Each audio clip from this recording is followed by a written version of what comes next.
The author of this fanfiction name is Fanatic06. He works on fanfiction.net and the link is in the description to the stories. Chapter 60, Pokemon League Semi-Finals. Ash vs. Paul. A boy about 8 years old watched from the seats as his brother battled an immensely powerful opponent. The older brother, who looked around 16 years old, was giving everything he could in the battle. It would be his last battle before he would conquer the battle frontier. It was a relatively new concept to which Pokemon trainers could compete in. One would compete against powerful trainers known as frontier brains in different types of facilities with different battle styles. The one the older brother was facing was always the last one, the Pyramid King. In the end, though, it wasn't enough.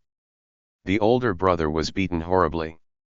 He sadly returned his last Pokemon to the Pokeball before smiling sadly at it and told it that it did a good job. He then looked up into the stands at his younger brother who had a look of shock and disappointment on his face. The Pyramid King came over to the older brother and told him he was a strong trainer and to try again when he felt ready to. The boy merely nodded his head before calling for his younger brother to come on so they could leave the battle pyramid. They then walked out in silence, and it wasn't until they were completely out of the building did the younger brother finally speak. "It's okay, Reggie. You can try again, right? You'll beat him next time for sure," the younger brother encouraged. "Well, it's not that simple. I think I better just move on. I just wasn't strong enough to win, Reggie," the older brother said with a small smile. This action surprised the younger brother. He had come this far in the battle chateau and earned 6 of the 7 symbols from the frontier brains. He just lost an extremely important match and was okay with that. "So what are you going to do now?" the younger brother asked.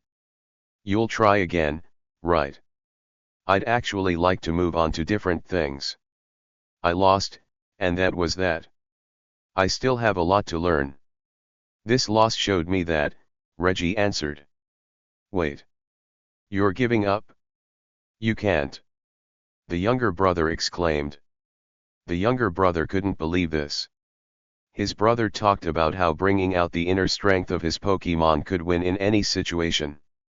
He wasn't concerned with getting the strongest Pokemon possible of that type, and honestly, it worked for a while. It had gotten him this far, but in the end, he lost. To top it off, he felt no remorse. That was unacceptable. "Well, if you won't do it, I will," the younger boy declared. "I'll be the strongest trainer I can and do what you couldn't." Paul let out a light grunt at the memory. He still couldn't believe his older brother had just given up and moved on with his life after that happened. Well, Paul wasn't like that. This was the very first region he was traveling through as a Pokemon trainer, and he was already in the top 4. Now, as luck would have it, Paul was now facing him. It would be the boy who only talked about how love and caring for Pokemon could make any of them strong. That didn't work in the real world, however. The only way one could win is if you had the strongest Pokemon possible and trained them to their full potential, even if it was harsh. That was the only way to toughen them up. Bringing out their so-called inner strength just didn't cut as shown with his brother. Paul was going to prove that to his brother and him by winning this battle. He would then go on and win the Pokemon League. He had to win it to show his brother that his approach was wrong. Paul wouldn't be satisfied until he did what his brother couldn't. He then turned to his Electabuzz and Magmar. The two were battling each other and appeared to be on equal footing. That was what Paul wanted. If one Pokemon seemed to be losing against the other, that would only mean it wasn't trying hard enough. That, of course, was unacceptable. Paul wouldn't take anything half done. He would only accept their best. A Pokemon's maximum potential couldn't come from the heart, as a few others put it. Alright. Magmar, Electabuzz. That wasn't bad. You earned yourself a break. Then it's back to battling as hard as you can for the match, Paul said. The Magmar and Electabuzz both quit what they were doing and panted heavily. This was the first break they had all morning. The two didn't think it would ever come. Despite this, they knew they were ready for the coming match. They were told it was against the raven-haired boy whom they battled once before. Last time was tie because they didn't use their full potential, which earned them a good scolding from their trainer. Things were different now. They were stronger and more experienced and wasn't going to experience a tie like last time. They would win. Paul wasn't the only one training his Pokemon now, however. Ash was also training his. After thinking hard about it, Ash decided the best Pokemon to go with in this match would be the ones he had when he first faced Paul. They were Bulbasaur, Wartortle, Charizard, Pidgeotto, and Pikachu. Ash also brought along his Mook for this battle for more balance. This was the most important match for him to win so far in the Pokemon League. He just had to win to prove to Paul that his methods of training were just wrong. He shouldn't be treating Pokemon like that. They were meant to be friends and companions, not underlings used to fight. What exactly made him think that way anyway? Was he always like that? Ash looked around at all of his Pokemon and how they were going against each other. He had paired Bulbasaur with Wartortle, Charizard with Pidgeotto, and Pikachu with Mook. That's great, guys. Keep it up. Ash encouraged. We all made it this far together, and we are going to win together. What do you say? All of his Pokemon let out a cry of agreement before going back to what they were doing. Ash let out a smile at his Pokemon. As long as they worked their hardest and battled together, they would be able to defeat Paul. Ash heard the sound of footsteps behind him and grinned. He knew who it was before the voice even called out to him. Hey, Ash. It's almost lunchtime. Are you going to eat? It's important that you and your Pokemon keep up your strength for the battle today, Serena said. Ash nodded and readjusted his cap. I know. I'm coming, Serena. Just give me another couple of minutes. All right, Serena replied before changing the subject. How are you feeling about the match? I don't know exactly. I'm both nervous and extremely determined. It's a weird feeling. One part of me knows how strong Paul really is as a trainer, which will make this a really hard match. The other part is screaming at me to beat him no matter what. I have to win this battle, Ash explained. I'm sure you can win, Ash. You have a bond with your Pokemon that Paul doesn't have. That's why you'll win, Serena told him. That's exactly what Paul doesn't believe in, Ash pointed out. He could care less about the bond one have with my Pokemon. He only sees me as a weak trainer because of that. Then I guess you just have to show him the way, Serena said with a slight smile. I think if given the right opportunities, Paul could learn from you. I learned from you. After all. Ash thought about that for a second. If he won, would Paul want to listen to reason? Would that prove to him that any Pokemon could be strong by drawing out their inner strength? At the very least, it might plant a seed. You're right, Serena. I'll be the one to show him the way. I'm going to win this battle and put this mental debate with Paul to an end. Ash declared. I've got you and all my Pokemon supporting me. There's no way I can lose. That sounds more like it. You feeling up for that pre-battle meal now? Serena asked. You bet. Ash replied before turning to his Pokemon. You heard, Serena, everyone. It's time for a break to eat, so we'll be fully refreshed for the battle. Are you guys ready to win? All of his Pokemon gave a cry of approval. They all knew who Paul was and what kind of tactics he used in battle. Most of them had faced him once before, so they knew what to at least expect. Paul had a tendency to let them attack first on purpose to see their strength and find a way to counter it. That's how they lost before. It's how Gary lost, too. They wouldn't fall for anything like that this time. They were prepared to win. It was after lunch now, and Serena was taking a walk by herself. This was one of the few times where she was alone. Ash had gone back to training as soon as lunch was over, so she decided to give him his space to do so. She knew Ash would welcome her no matter what, but it was important that he and his Pokemon were alone right now, and that was okay. Brock and Misty were exploring the shops, which would normally be something Serena would be interested in, but she would much rather do it with Ash when they had a chance. Finally, the most surprising thing was that Leaf was spending time with Richie right now. Since when had those two started hanging out together? Regardless, Leaf was in a cheery mood again, like she always used to be, so Serena wasn't going to complain. Serena walked by the main stadium where Ash and Paul would be battling each other. She stopped and stared at it. The powerful Moltres flame burned just as brightly as it always had. It was said to represent the fighting spirit and determination of trainers in the Pokemon League, and the coming match between Ash and Paul would have every bit of that. Serena found her feet walking in towards the empty stadium. She didn't think anyone had a reason to be inside at the moment, and it would probably be pretty peaceful. It seemed like a good place to just go and gather her thoughts besides the stuffiness of her Pokemon Center room. People would start filing in sooner or later, and she would go meet with Ash when he was ready to come. No doubt he would call her on her poke gear. As Serena came into the stadium, the bright Moltres flame came into view once more.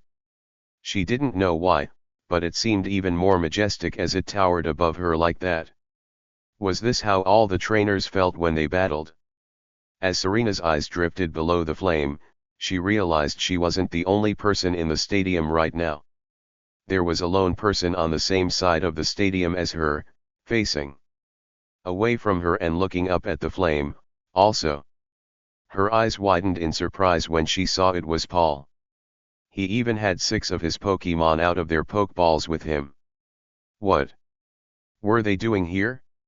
She quickly ducked back inside of the tunnel so she wouldn't be seen. She would just wait for Paul to leave, and then she could make her way into the stadium. It was then she heard Paul's voice. Serena hated to eavesdrop, but his voice somehow reached the tunnels and created a slight echo. The Moltres flame. The symbol of the determination of a Pokemon trainer's desire to win, Paul said to his Pokemon. Serena raised her eyebrow at this and turned to peek around the tunnel. That didn't sound like something Paul would say to his Pokemon. She saw the Pokemon nod at their trainer as they looked on. Rather than treating his Pokemon harshly like they were used to seeing, the way Paul and his Pokemon were standing together made them look like equals. All of you have worked extremely hard to come this far. Let's keep at it and give it no less than our best. Losing isn't an option at this point, Paul finished. With that, Paul returned his Pokemon to their Pokeballs. He then turned to leave the stadium, and that's when he noticed Serena staring at him. The honey blonde-haired girl gave a yelp of surprise before blushing and swinging her head back into the tunnel in a terrible attempt to conceal herself again. Talk about embarrassing, and it was in front of Paul of all people. Serena chanced a peek again around the tunnel after a few seconds and saw Paul still staring in her direction. He had his hands in his pockets and was looking at her with a deep frown on his face. Now that she thought of it, Paul hadn't had any interactions with the group at all since the Pokemon League began, not even Ash until last night when the match UPS were announced. It was almost fate that their meeting at the Pokemon League wouldn't be until now. Paul merely grunted before starting down the path. He gave no other acknowledgement to Serena, not even looking at her. As he passed her by, Serena had no idea what compelled her to speak to Paul. It wasn't like he was on much better terms with her than Ash. Their meetings weren't exactly pleasant either. She had the words out of her mouth before she could stop herself. "How are you doing?" Serena asked and placed her hands behind her back. Paul stopped walking and turned to stare at Serena with a slight frown on his face. "Did I ever say or do anything that made you think this was okay?" he asked rather rudely. Serena let out a huff of annoyance. She should have expected no less from the cold boy. "Fine. Forget I asked," she replied in an aggravated tone. To her great surprise, Paul turned around to face her. He lost his frown and changed it to a more neutral expression. "If you have to know, I'm just taking a walk before my match. Today. I've trained my Pokemon all day so far with no break. A walk might clear my head before the battle. I was inside the stadium to show all my Pokemon the Moltres Flame too. Remind them of the victory we need to have." This statement rather surprised Serena. Paul didn't seem like the one to take walks at all. He also wanted to clear his head to help him think before a battle. So it seemed as though Paul's only method of motivation wasn't working his Pokemon ragged, after all. He was taking them to the stadium to remind them of their determination and desire to win the league. He may be rather rude and harsh, but he was also very much human. A gesture like that with his Pokemon was almost admirable. "I see," Serena replied, not knowing much else to say. She didn't want to express her amazement at Paul's response because he might, take it the wrong way and get rather angry. It would be nice if their exchanges could be as painless as possible right now since she had been the one to instigate it. "So how's Ketchum doing?" Paul suddenly asked. "Oh. Ash. He's training his Pokemon right now to prepare for the match," Serena answered before adding, "He's really fired up for his match with you." Well, tell him to do his best," Paul muttered before turning to walk away again. "Paul, if you don't mind me asking, why is it you can't stand Ash so much?" Serena questioned. She doubted she would get far but felt it couldn't hurt to ask. Paul turned around to face Serena again before sighing. "I wouldn't go so far as to say I hate him. It's just he stands for everything I don't believe in, and the worst part is that his view rubs off on everyone else around him, including you. I'll admit, he isn't as bad as I originally thought. He proved that much to me when he stopped Mewtwo." "Yeah. That was pretty amazing," Serena agreed with a slight blush. "I was so afraid I lost him for good." Paul rolled his eyes at Serena's blush before continuing, "His talks on how any Pokemon can be strong or bringing out their inner strength reminds me too much of a bad memory." "Ash reminds you of a bad memory?" Serena questioned. Paul widened his eyes and let out a grunt. He had said too much. He didn't even know why he answered this girl in the first place. It wasn't like he owed her an explanation for anything. She was being too nosy as it is. They weren't friends or anything. Still, it wasn't as painful as he thought, but she didn't need to know that. "Never mind. Forget I said anything. I have to get going," Paul muttered before deliberately turning around to resume his walk, clearly indicating the conversation was over and not to call out to him again. As Serena watched Paul leave, she saw him in a new light. Serena wished Ash had been here to hear this. Ash only seemed to think of Paul as a cold boy who didn't care about the Pokemon he owned, and truthfully, that's what Serena thought until today. Maybe Serena had been too quick to judge Paul. He apparently had a story behind this, as unwilling as he was to tell it. Sure, he was still the same cold boy they had come to know of him. Despite this, he still showed he had his good points by standing with his Pokemon like a team just then, and judging by what he said, he wasn't always the way he was now. Something clearly happened. Granted, Serena knew it was none of her business, but it must have had a huge impact on Paul to make him feel the way he does. Ladies and gentlemen, our first semi-final match is about to get underway. On one side we have Paul Shinji. On the other side we have Ash Ketchum. Who will win this match and make it to the finals? Let's hear it for them, folks. The announcer shouted enthusiastically. The crowd erupted into cheers at the first 6-on-6 match for the Pokemon League. One would think they were just as pumped for the battle as the two competitors were. This was the largest crowd of spectators for a match that the Pokemon League had so far this year. Almost everyone who came to watch the matches had attended. Of course, out of everyone there, no one was cheering louder than Ash's friends and family. "Come on, Ash. You can do it!" Leaf screamed. She was standing up in her seat and waving her arms frantically at him. Richie was beside her looking up at her with a cheesy grin. "Go, Ash. Teach Paul what it means to really train a Pokemon."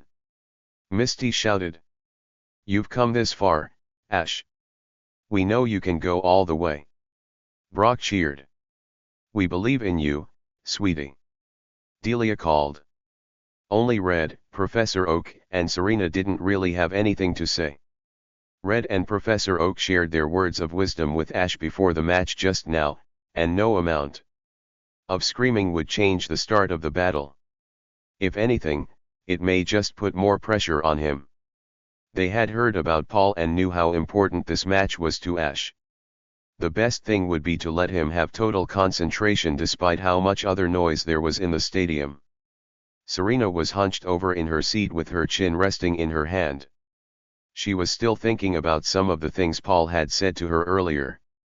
She had believed earlier that if Ash beats Paul, he would see how wrong he was for treating Pokemon like that. It was deeper than that, though. She believed that all Paul needed was a light push in the right direction. Nothing like an incident in the past could change you just like that. She had voiced her conversation with Ash before the match. Needless to say, he was rather surprised of some of those things, also.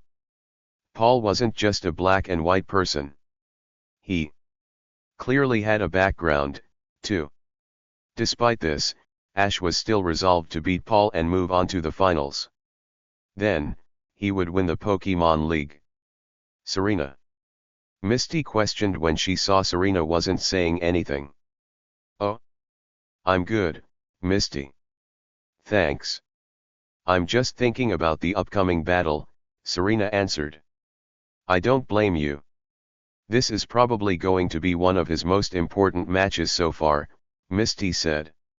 "Yeah.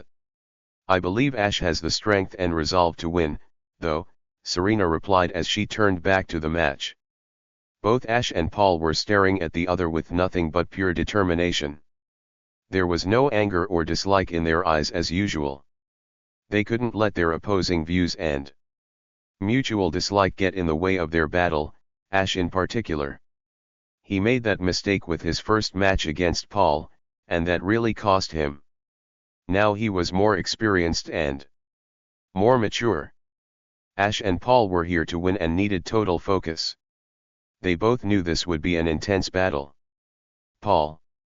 I'm going to show what bringing out the inner strength of a Pokemon really means. My Pokemon and I are going to fight together to prove that to you and win." Ash shouted. Paul rolled his eyes in response.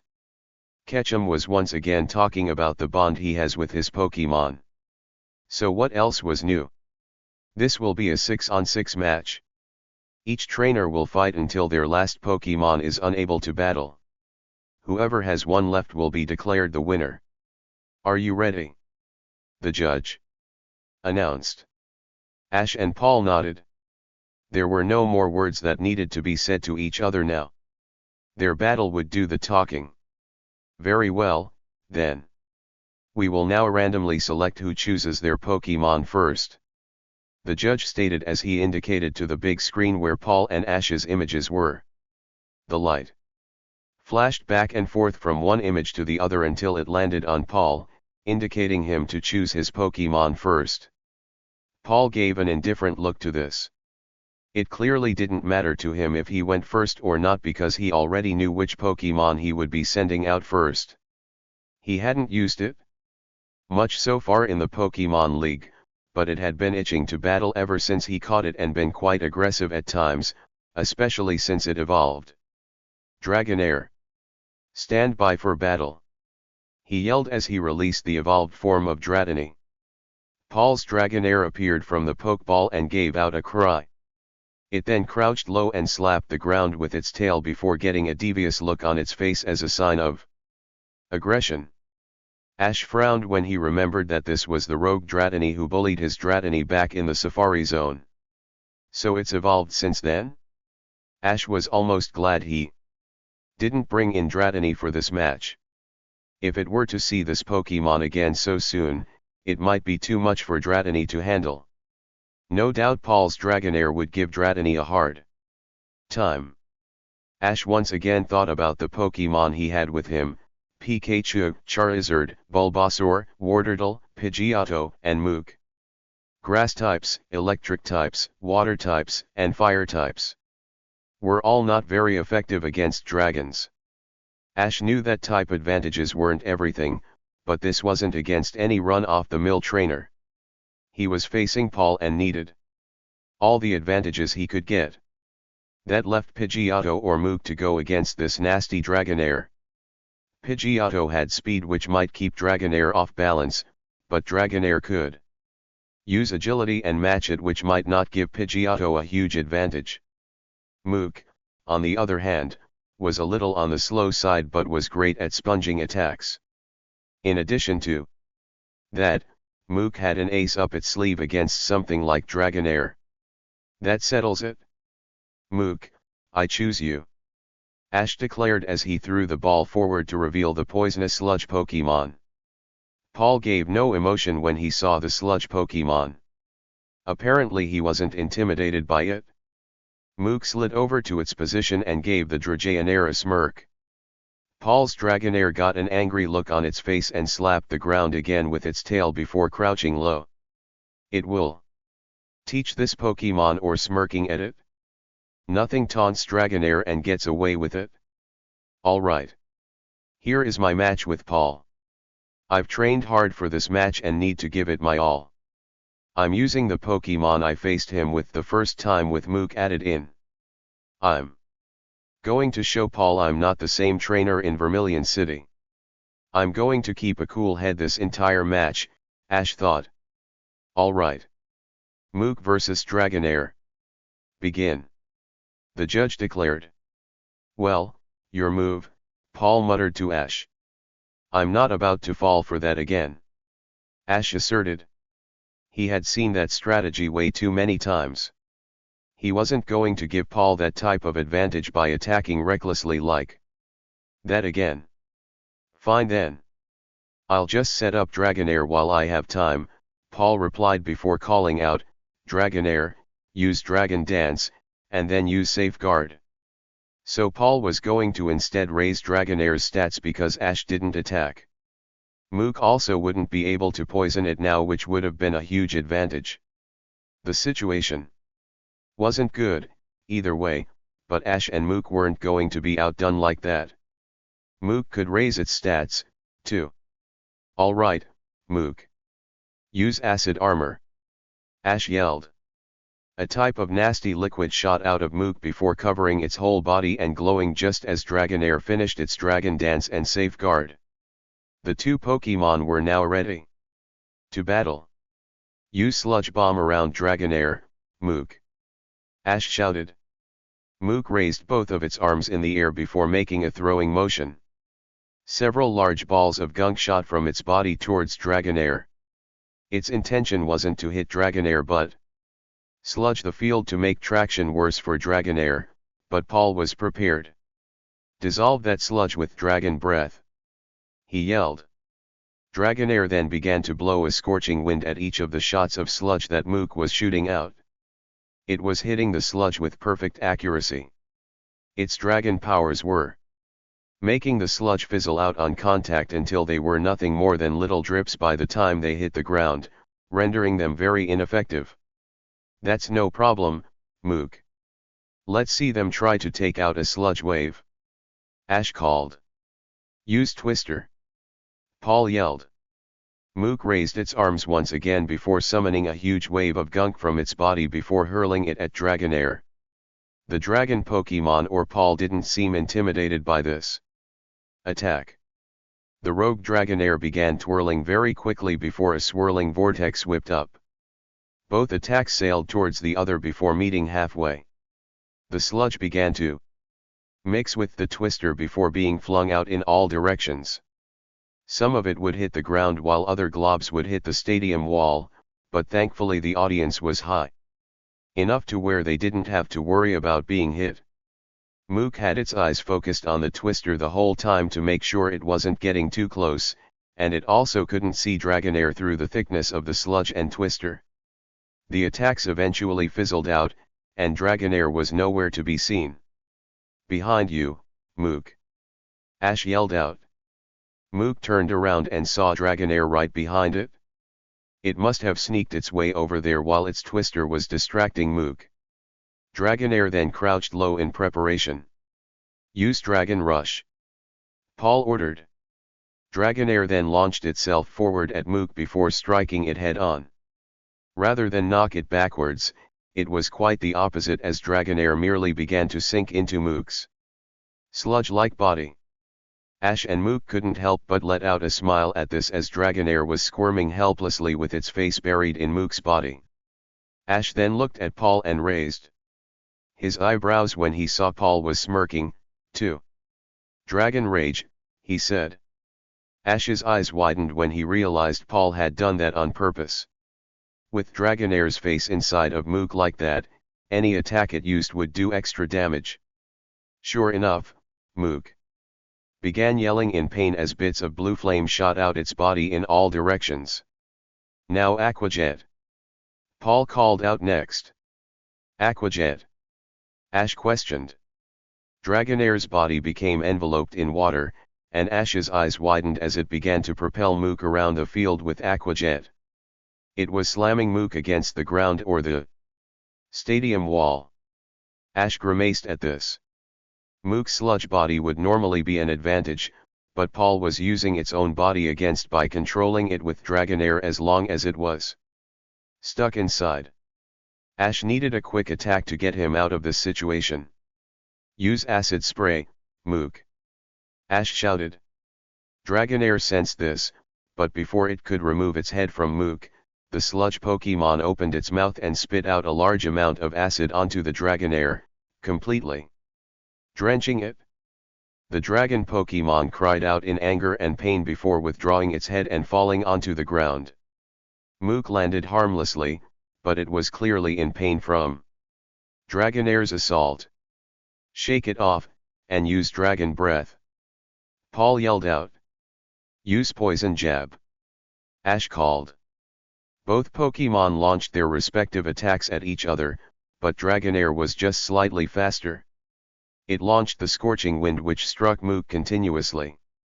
Mook pushed through the pain before extending its arm and striking Dragonair across the face with its sludge-covered fist. Dragonair was knocked to the ground before pushing itself up and getting an angry look on its face.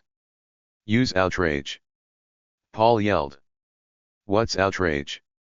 Ash wondered to himself. He soon got his answer when Dragonair started thrashing around very wildly. It was like it was on a rampage. It was making all sorts of crazy motions and even damaging the floor of the stadium a little bit. It looked absolutely insane. "Use Sludge Bomb," Ash shouted in an attempt to get it to stop. Mook began shooting out balls of gunk at Dragonair, but they were missing entirely. Dragonair's erratic motions were making it extremely difficult to hit. "Try a Poison Jab," Ash yelled. Mook extended its arm in an attempt to strike Dragonair again, but the rampaging Pokemon ducked underneath the attempted punch before getting in Mook's face and blowing out a Dragon Breath.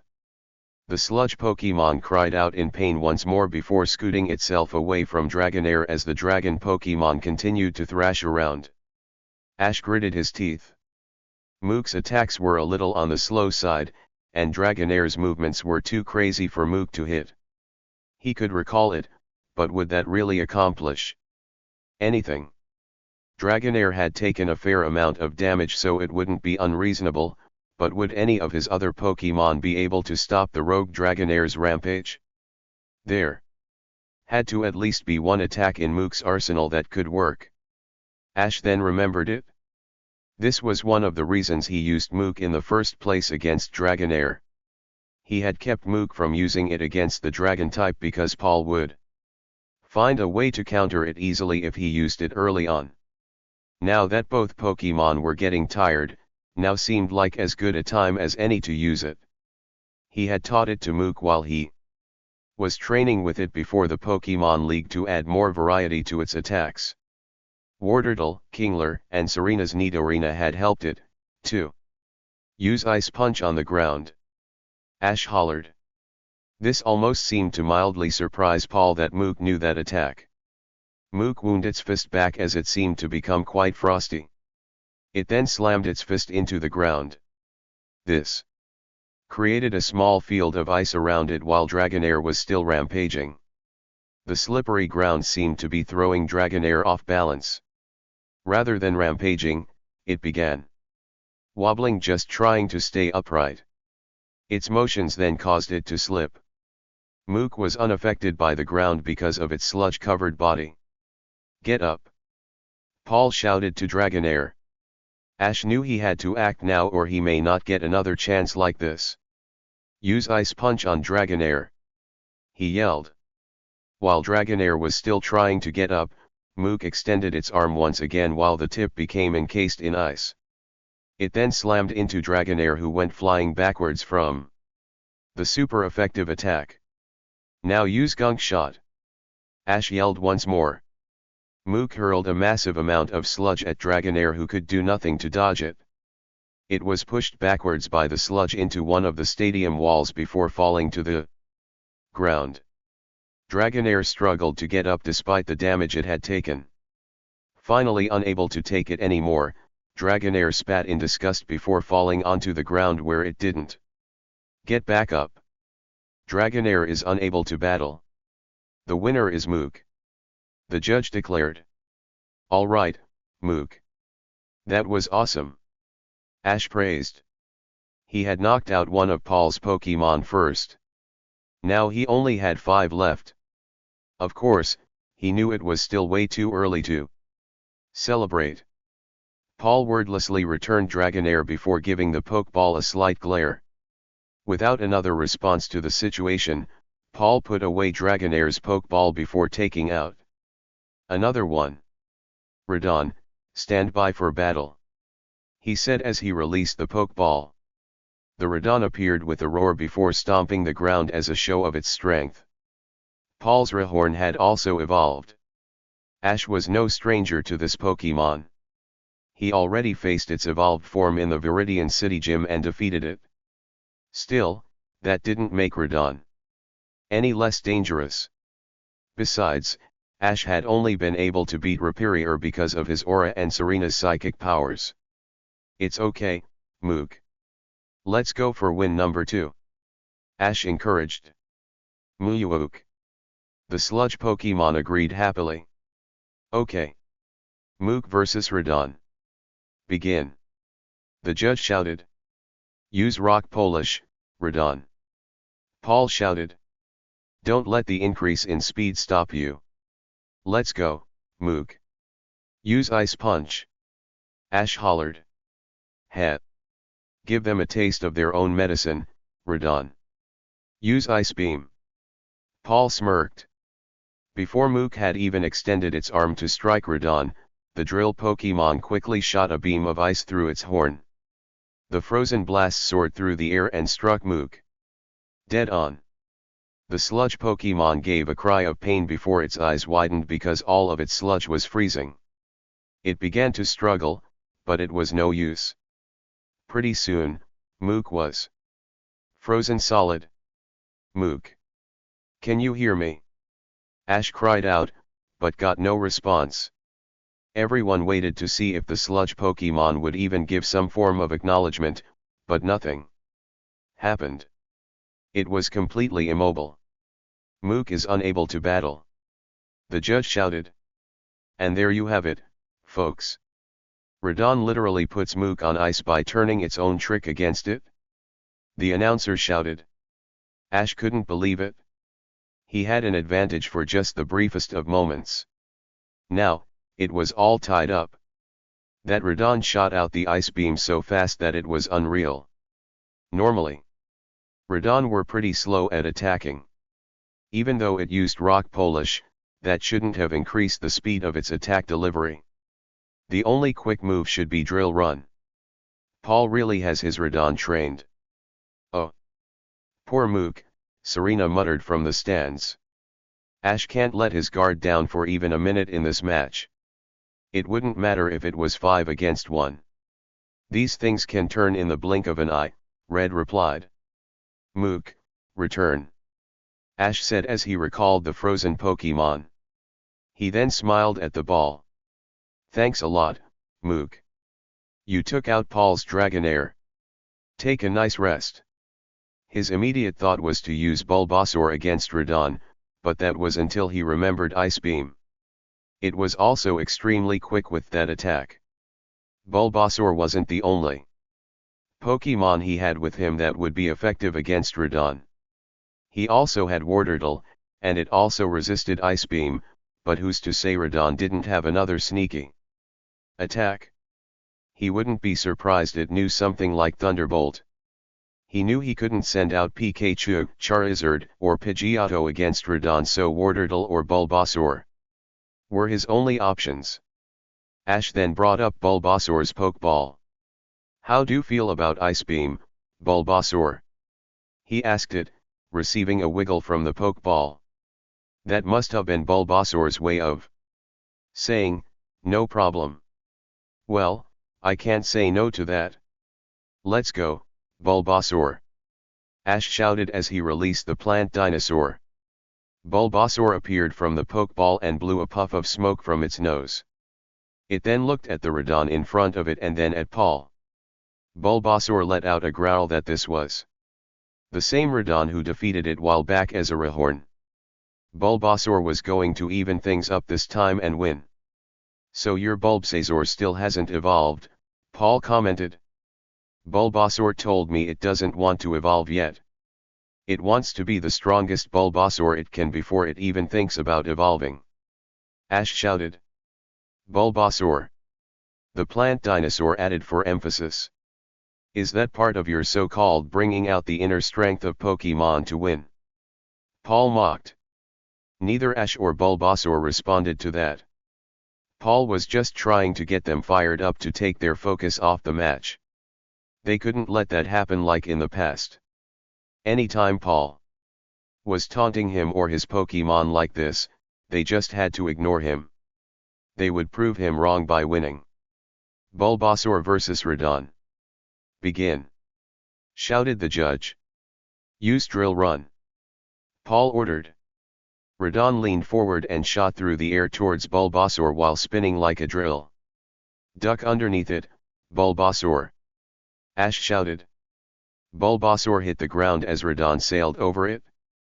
Bulbasaur thought it had missed the worst of it, but as it brought its body back up, it saw an ice beam was coming straight for it. Bulbasaur leaped out of the way just in time. That drill run must have just been a decoy. Jump and use Razor Leaf. Ash shouted. Bulbasaur brought out 2 vines and slapped the ground to give it a boost. The plant dinosaur shot into the air before looking down at Radon and shooting a flurry of razor-sharp leaves at it. Dig underground to avoid those leaves, Radon. Paul told it. Radon quickly dug itself a hole in the ground and disappeared inside of it. The razor leaf soared over the hole and missed it completely. As Bulbasaur landed back on the ground, Ash was suddenly reminded of his last match when Bulbasaur had faced Radon as a Rhyhorn. The drill Pokemon was so silent underground that Bulbasaur had no idea where it was. All it took was Bulbasaur to be left defenseless after being struck by Dig for the match to be lost. Ash couldn't let that happen again. Be careful, Bulbasaur. Remember how it was last time? Ash called to it. Bulbasaur nodded its head. As expected, Radon wasn't making any noise while it was in the ground, so it would try to rely on something else. Radon was rather bulky and heavy. But there weren't any vibrations to sense where it was, either. Was it even moving at all, or was it just waiting for Bulbasaur to tread on a particular spot before coming out? Horn attack, Paul ordered. So Paul was going with the same strategy as last time, after all. At least that's what Ash and Bulbasaur thought. Bulbasaur gave a yelp of surprise as a large horn burst out of the ground underneath it. The plant dinosaur leaped out of the way. As soon as it landed, the same horn pierced through the ground, causing it to jump away again. Radon was trying to stab Bulbasaur through the ground. It seemed Radon knew where Bulbasaur was no matter where landed. Whenever Bulbasaur would get away, the horn would burst through the spot where it landed. Ash knew Bulbasaur couldn't dodge forever. It would eventually get tired, and the horn would get it. When that happened, there was no stopping Radon from exploding out of the ground. And having Bulbasaur at its mercy. Maybe if he could stop the horn from moving? As Bulbasaur leaped out of the way of another horn attack, Ash decided to try to do something crazy again. He knew Radon easily outclassed Bulbasaur in strength, but Ash wasn't looking for a long time delay, just a short one. Wrap your vine whip around the horn, Bulbasaur. Ash shouted.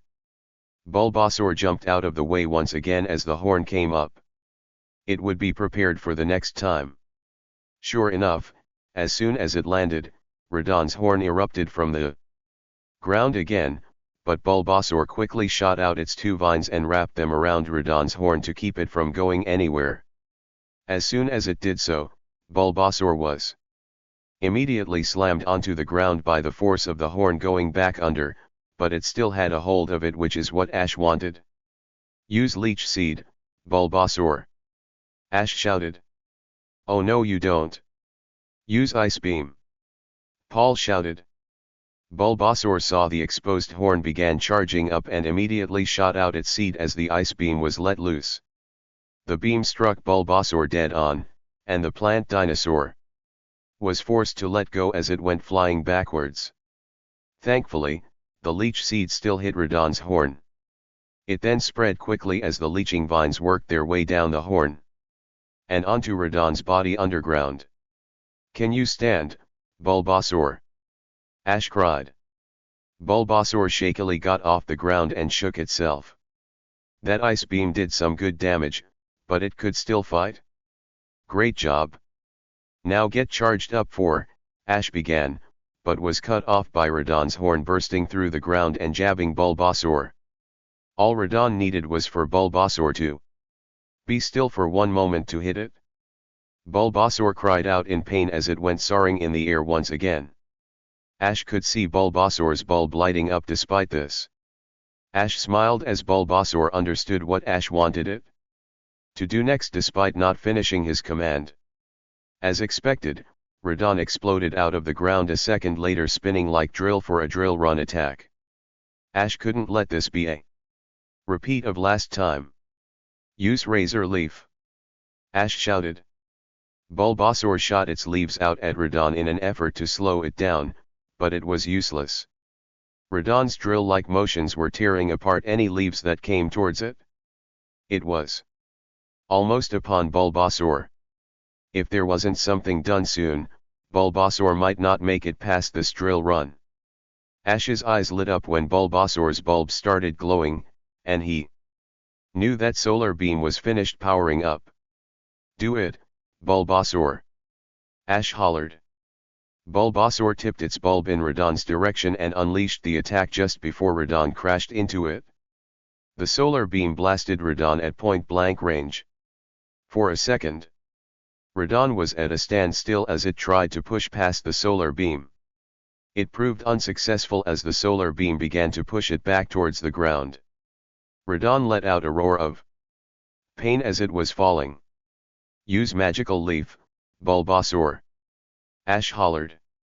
The never-miss attack shot out of Bulbasaur's bulb and followed Radon back down to the stadium. Radon hit the ground with a resounding boom. As it struggled to get up, it was pelted by the leaves which caused it to roar in pain again before falling to the ground. It gave a grimace of pain before not moving again. Radon is unable to battle. The winner is Bulbasaur. The judge declared. All right, Bulbasaur. You did it. That's how to show Paul you don't need evolution to be strong. Ash shouted. Bulbasaur. Bulbasaur cried happily as it landed back on the ground. It was quite pleased with itself for winning against an opponent it previously lost to. Like Dragonair before it, Paul wordlessly returned Radon without even telling it a good job. If a Pokemon of his was knocked out, he just simply moved on to the next one. Despite Ash learning of Paul's time with his Pokemon before the match, it appeared that much hadn't changed about him. Fearow. Stand by for battle. Paul shouted as he released the fearsome bird. It let out a shriek before stretching its wings out. Ash realized Bulbasaur wasn't exactly in the best shape right now. If it went up against a fearsome flying type like Fearow, the curtains would be called for it fairly soon. There was no point in leaving it out right now when he could use it later. Time to go with someone fresh. Bulbasaur. Return. Ash called as he returned the plant dinosaur to its Pokeball before putting it away and taking out another one. Pidgeotto. I choose you. Pidgeotto. Pidgeotto cried after being released. Fearow looked at its fellow flying-type Pokemon before giving out an angry caw. Pidgeotto took flight and matched Fearow's height in the air before giving a cry back. It wasn't one to be intimidated. Paul's Fearow quirked an eyebrow at this gesture. So it wanted to act big and bad, did it? It will teach this Pidgeotto that it was out of its league. Fearow then narrowed its eyes as it awaited the match to start. Pidgeotto vs. Fearow. Begin. Shouted the judge. Use Fury Attack, Fearow. Paul immediately yelled. As soon as Paul issued the command, Fearow dove at Pidgeotto and began aggressively pelting the other flying type with its beak. Pidgeotto cried out in pain from each successive hit, but it wouldn't back down like this. Knock it away with Wing Attack. Ash called. Pidgeotto shook itself from the continuous pelting before slapping Fearow away with its wing. The beak Pokemon was knocked back a few yards, but that only seemed to make it angrier. It then went in once more for a Fury Attack. Use agility, and get out of the way. Ash hollered. Fearow, use agility also, and go after it. Paul ordered next. Pidgeotto once more shot away from Fearow, but the beak Pokemon angrily tore after it. They took the battle sky high and were well above the highest set of stands in the stadium. Both trainers had to squint in order to see their Pokemon. Use Air Slash to try to throw Fearow off course, Pidgeotto. Ash called. Counter that with Razor Wind. Paul shouted. Pidgeotto quickly turned around and flapped its wings, which created a blade of air from each wing. Fearow stopped going after Pidgeotto before doing likewise, but instead, the whole area around it seemed to be blade-like. Fearow's Razor Wind completely tore up Pidgeotto's attack before being sent towards the bird Pokemon. Pidgeotto screeched in pain as the attack connected once more, but it still had another powerful attack. Now use Drill Peck. Paul ordered. Not so fast.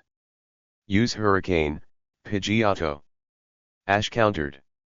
As Fearow began to head towards Pidgeotto, its beak started to spin like a drill, but Pidgeotto began flapping its wings as hard as it could. It didn't think it had ever flapped them so Hard in its life. The wind became incredibly fierce as Fearow drew closer. The beak Pokemon started to grimace as the strong winds began to tear at its feathers. It screeched angrily at Pidgeotto as it tried to push past the winds. Now use Twister! Ash hollered. Pidgeotto then quit flapping its wings so hard and seemed to shift their direction to a more circular motion. Upon seeing the wind was no longer tearing at it, Fearow took off too. Pidgeotto yet again before a Twister suddenly erupted up underneath it, taking it by surprise. It began to spin around and around as it unsuccessfully tried to get out of Twister. But every time it did, the force of the vortex would suck it right back in. Throw an air slash into that Twister, Pidgeotto! Ash called. Pidgeotto obeyed and flapped its wings harshly again, which sent 2 blades of wind into the Twister. Fearow screeched in pain as it was tossed around in the Twister before the attack ended. Fearow was tossed out of the vortex and sent spiraling towards the ground. Now use Quick Attack before Fearow recovers. Ash said. Get over it, Fearow! Paul shouted angrily. Pidgeotto zipped after Fearow and struck it dead in the center with its sharp beak, but that was the second Fearow lost its dazed state from the Twister. The larger bird then thrust its head down to where Pidgeotto was and stabbed the bird Pokemon with a peck attack. Pidgeotto cried out in pain as it was now the one falling to the ground. Now use Drill Peck! Paul commanded. Fearow began to fly after the falling Pidgeotto while its beak began to spin like a drill.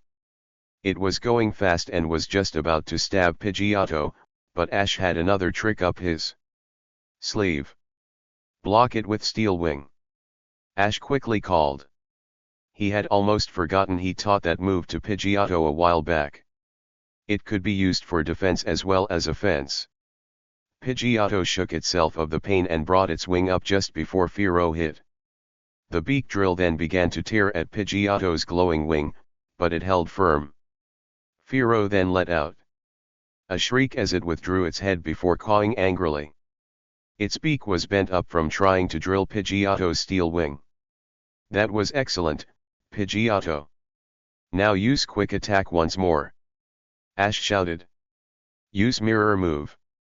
Paul said. Before Fearow could do anything, Pidgeotto rammed right into its midsection. Fearow shrieked before glaring at the Pidgeotto. This little thing was really irritating it. Fearow then mustered its remaining strength before both of its huge regal wings began to glow. Pidgeotto looked on either side of it and saw Fearow's wings closing in on it from both directions. The double steel wing slammed into Pidgeotto, causing it to shriek in pain. Use Double Edge, Paul finished. Dodge it, Pidgeotto! Ash cried. Fearow let out another angry shriek before charging at Ash's Pidgeotto with everything it had. Pidgeotto was too injured from the Fearow mirroring the steel wing to fly away in time, though. The beak Pokemon slammed into Pidgeotto again, which sent Pidgeotto on a one-way collision with the ground. Pidgeotto crashed on its back before shrieking in agony once again. It then shuddered before not moving again. Pidgeotto is unable to battle. The winner is Fearow, declared the judge. Fearow flew towards the ground before landing next to Pidgeotto and let out a caw of victory. It then cast a disdainful look at the rival bird. Pidgeotto opened its eyes and weakly sighed at the gloating Fearow. It was a test to see who was the better bird, and despite putting up a great fight, it was ultimately defeated. Pidgeotto held great pride as a bird its whole life, and having been beaten like this didn't sit well with it, especially against the likes of this Fearow. For now, it would rest and redouble its efforts to be a stronger flying type afterward and live up to its name. Pidgeotto, return! Ash cried as he returned it before smiling at the Pokeball. Thanks a lot, Pidgeotto. You fought hard, so take a nice rest. Ash then looked at the tired Fearow. He still had 3 fresh Pokemon left, Wartortle, Charizard, and Pikachu. Wartortle would be a rather strange choice to go against the likes of Fearow, even though it battled it as a Squirtle before. Charizard would be ideal in terms of power, and Pikachu had a type advantage.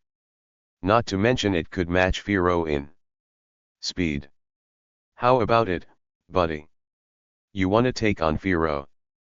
Ash asked his rodent partner. Pika. It answered and ran forward. That Pikachu, Paul commented upon seeing it. Still plan on keeping it that way forever? I already told you that Pikachu doesn't want to evolve. We're going to prove it can win by taking out any Pokemon you throw at us. Ash shouted. Heh. Whatever, Paul murmured, but there was a hidden sneer in his voice that didn't go unnoticed by Ash, which caused him to glare. We'll show him. Right, Pikachu? Ash said. Pika. It answered. Pikachu versus Fearow. Begin. Shouted the judge. Fearow. Use quick attack. Paul shouted. You use your quick attack, too, but use it to run from Fearow. Ash shouted. Fearow took to the air and darted after Pikachu while the rodent turned tail and ran in the opposite direction. The two were almost blurs as they darted around the field like prey and predator. Neither the beak Pokemon or Paul seemed to take too kindly to this and saw it as Pikachu being a coward. With that, Fearow increased its speed and began to descend upon Pikachu, which is just what it and Ash wanted. Okay, Pikachu. Jump onto Fearow's back. Ash shouted. I don't think so. Use Razor Wind, Fearow. Paul countered. Upon seeing Fearow getting closer, Pikachu flipped into the air with the intention to land on Fearow, but its opponent quickly turned around and slashed at the air, which caused sharp blades of air to whirl up around it. Pikachu grimaced in pain but pushed past the Razor Wind and landed on Fearow anyway. The beak Pokemon immediately began thrashing around, but Pikachu held on. What? Paul said in aggravation. How was that rodent able to push past a strong attack like that? I told you already. Pikachu doesn't need to evolve to do things like that. Ash retorted before calling out, use Thunderbolt. Pikachu you. Pikachu shouted as it let loose the powerful electric attack. Fearow shrieked in pain from the super effective attack. Pikachu continued shocking it with everything it had before relenting on the attack. It then let out a cheesy grin at the Fearow before hopping off its back and landing on the ground. Fearow, meanwhile, was wide-eyed and cawing weakly before falling to the ground, defeated. Fearow is unable to battle. The winner is Pikachu, the judge declared. Pika Pie. Pikachu cheered as it pumped its fist into the air. Paul wordlessly returned Fearow and sighed. He had to admit that Pikachu was stronger than it looked. He had no doubt Magmar or Electabuzz would be able to handle this. Pikachu, but Ketchum might be expecting that. He's gonna throw him off by introducing a Pokemon he probably hasn't seen yet. Donphan. Stand by for battle. Paul yelled as he threw it forward. Donphan. Ash questioned as he awaited the Pokeball to open. Pikachu put on a look of confusion, too. The ball then opened and a gray, elephant-like Pokemon appeared. It had a thick, black hide extending down from its long nose to the end of its back, and a pair of white tusks extended from its mouth. It gave a cry before slamming the ground with its two front feet. What is that? Ash wondered in confusion as he took out his new national dex, along with Serena and Leaf, to scan the new Pokemon. Donphan, the armor Pokemon and the evolved form of Phanpy.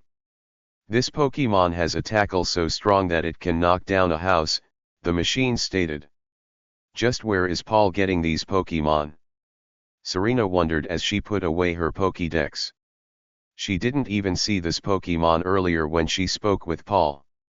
Did he get it afterward, or was he purposely keeping it hidden to surprise Ash? He clearly had an outside source. Donphan is definitely not a Pokemon native to the Kanto region, Professor Oak murmured as he looked on. If Paul is traveling in Kanto, he must be getting these Pokemon from another source. I'm thinking he may not be from Kanto, Brock commented. If he isn't from Kanto, why would he be traveling here first instead of his home region? I remember him saying at one point that this was his first journey, Serena said. Your guess is as good as mine, Brock shrugged. Serena turned back towards Paul as she looked on in thought. Why would he be here for his first league competition when there is his own region to travel? Paul was probably one of the hardest to understand people she ever met. Ash frowned as he looked at the Donphan. He didn't know a thing about this Pokemon and felt like he was fighting completely blind. Paul apparently wanted to do this to throw him off, but Ash couldn't let him know that. He just yelled to Paul that he and Pikachu could take on any Pokemon that Paul had, and he was going to prove it by beating this new Pokemon. You still going to go with Pikachu? Paul asked. You bet I am. Ash replied as Pikachu sparked its cheeks. At this, Paul smirked. All right. What's so funny this time? Ash asked in an annoyed tone. He had come to learn Paul was always up to something when he smirked like that. Nothing, Paul answered. Their exchanges were unable to continue further by the judge raising his flags. Pikachu vs. Donphan. Begin. The judge shouted as he brought his flags down. All right, Pikachu. Use Thunderbolt. Ash hollered. Dodge it with rollout. Paul hollered. Pikachu leaped into the air while Donphan curled up into a ball and began rolling around the stadium. Pikachu fired off several thunderbolts, but each one completely missed. Donphan would simply move off to the side with each attack. Ash wouldn't get anywhere like this. Ash had dealt with moves like rollout before, so he was used to countering it by now. Use agility and Iron Tail on the ground like you did with Richie. Ash hollered. That would stop Donphan in its tracks. Pikachu nodded its head before zipping around the field.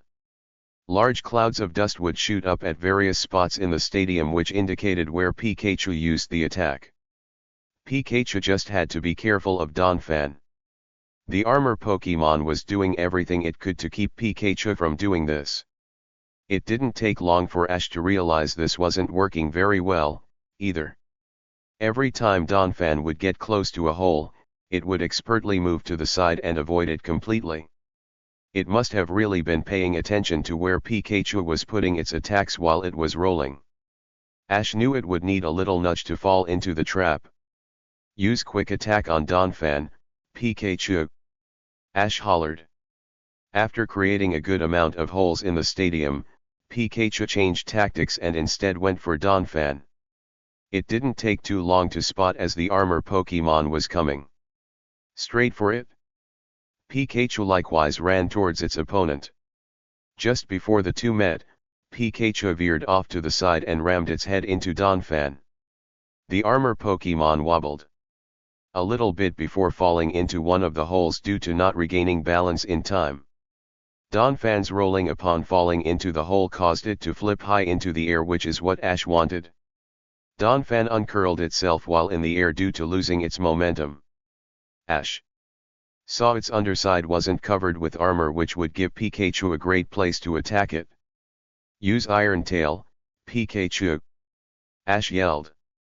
Pikachu leaped in the air after Donphan while its tail glowed white. It then slammed the Iron Tail right into Donphan's soft underside.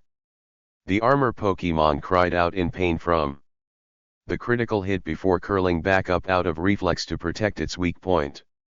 Turn that curl into another rollout, Donphan, and make sure to avoid those holes. Paul yelled. Roll out again? Ash questioned. Sure enough, as soon as Donphan touched the ground, it began rolling around the stadium once again. Pikachu landed on the ground soon after and watched in confusion. Did Paul really think that Donphan could just simply dodge holes no matter what because Paul told it, 2, and why was he using the same attack twice in a row? That wasn't like him. Go after Donphan with agility, and use Thunderbolt on it to stop it? Ash yelled. Pikachu once again dashed after Donphan and began shooting several Thunderbolts towards it. Donphan was dodging every single one, however, and Ash realized the only way to get Donphan with an electric attack would be to stop it completely. He then remembered when Serena used EV in the Battle Chateau while facing an Electrode. The Electrode used Rollout and EV was able to ride it and control its movements.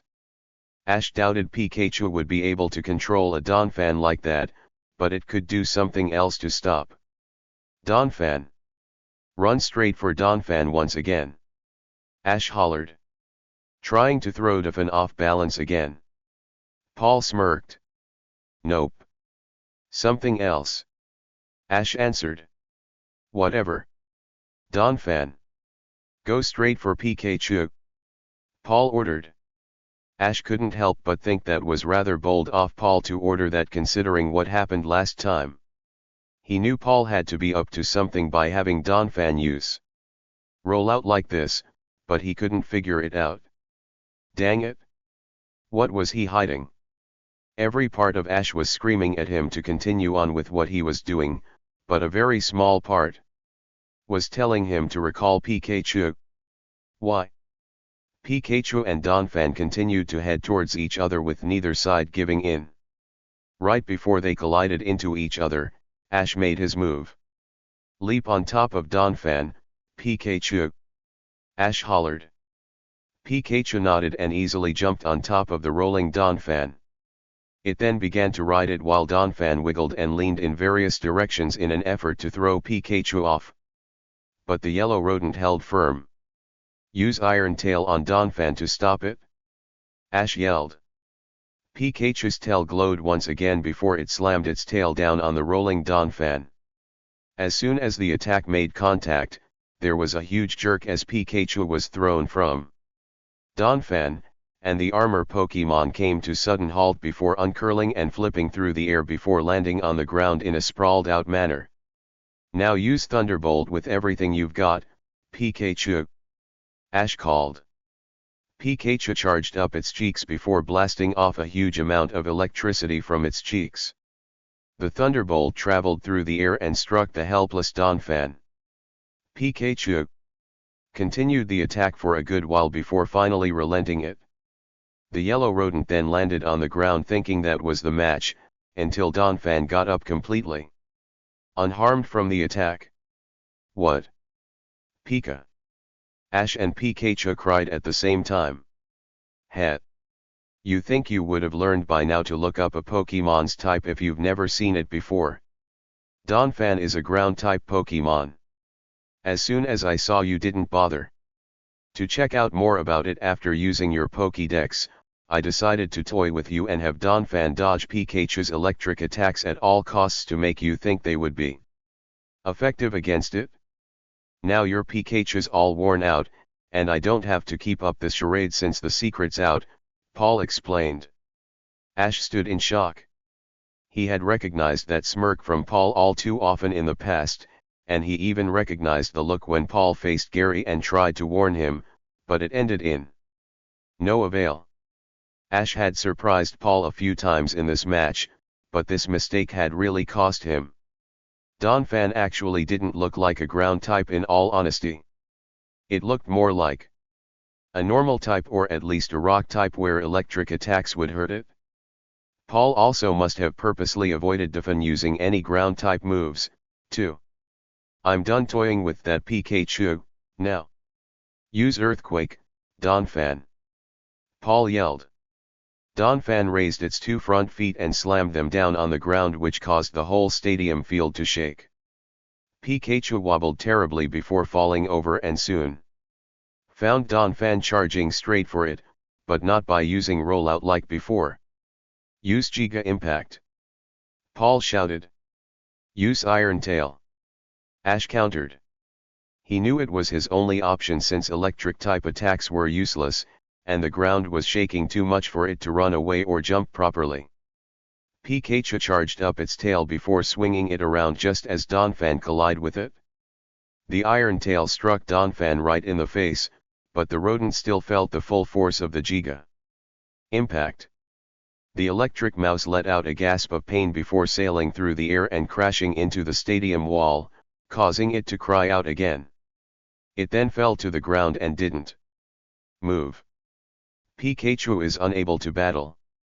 The winner is Donphan. The judge declared. Paul totally turned the tides on Ketchum after that one little mishap. Pikachu has been defeated and eliminated from the match, stated the announcer. I can't believe Pikachu lost just like that, Serena mumbled. It's because Paul wore it out on purpose, Brock answered from behind her. Paul noticed that Ash didn't check the type of Donphan and took full advantage of that since Pikachu was an electric type. He made Pikachu dash around the stadium and use a lot of its electricity trying to hit it, which fooled Ash into making him think they were effective against Donphan.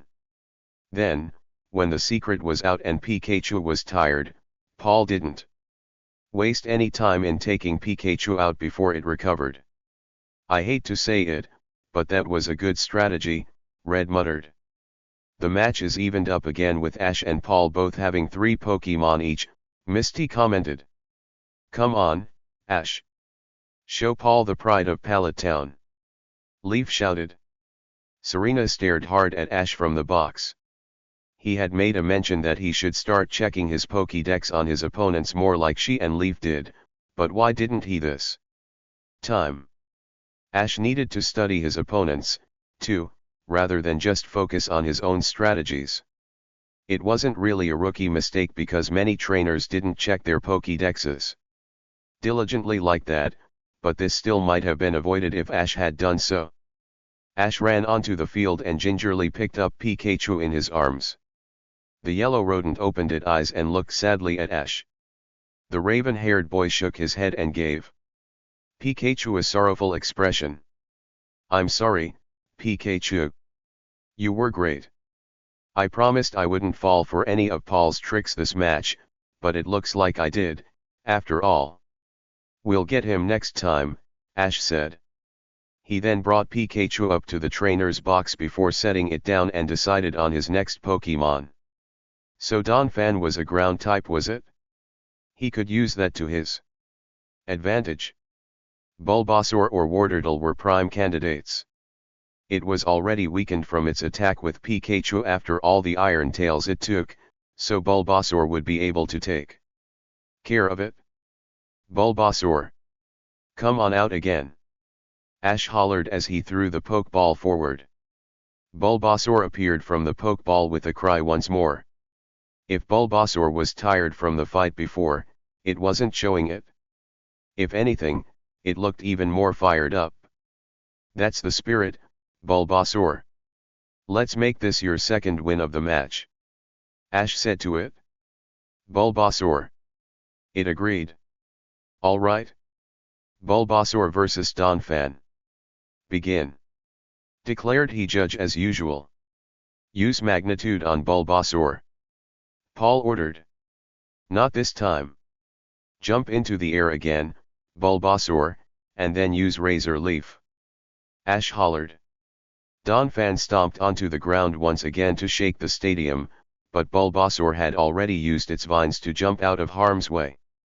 Bulbasaur then leaned forward and shot a flurry of sharp leaves at Donphan below it. Use Defense Curl, Paul yelled.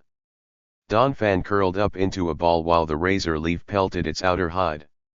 It still caused some damage due to being a super effective attack, but Donphan still withstood it. No problem, Bulbasaur. Use Sleep Powder, Ash called. Get out of the way by using Rollout, Paul hollered. Bulbasaur sprinkled out the brown powder out of its bulb towards Donphan, but the curled-up Pokemon immediately began rolling around the battlefield. The plant dinosaur landed on the ground and watched its movements, trying to keep up with it. Charge up for another solar beam, Bulbasaur, Ash yelled. Go attack Bulbasaur before it finishes, Paul said in response. Bulbasaur began charging up sunlight as Donphan changed course towards it.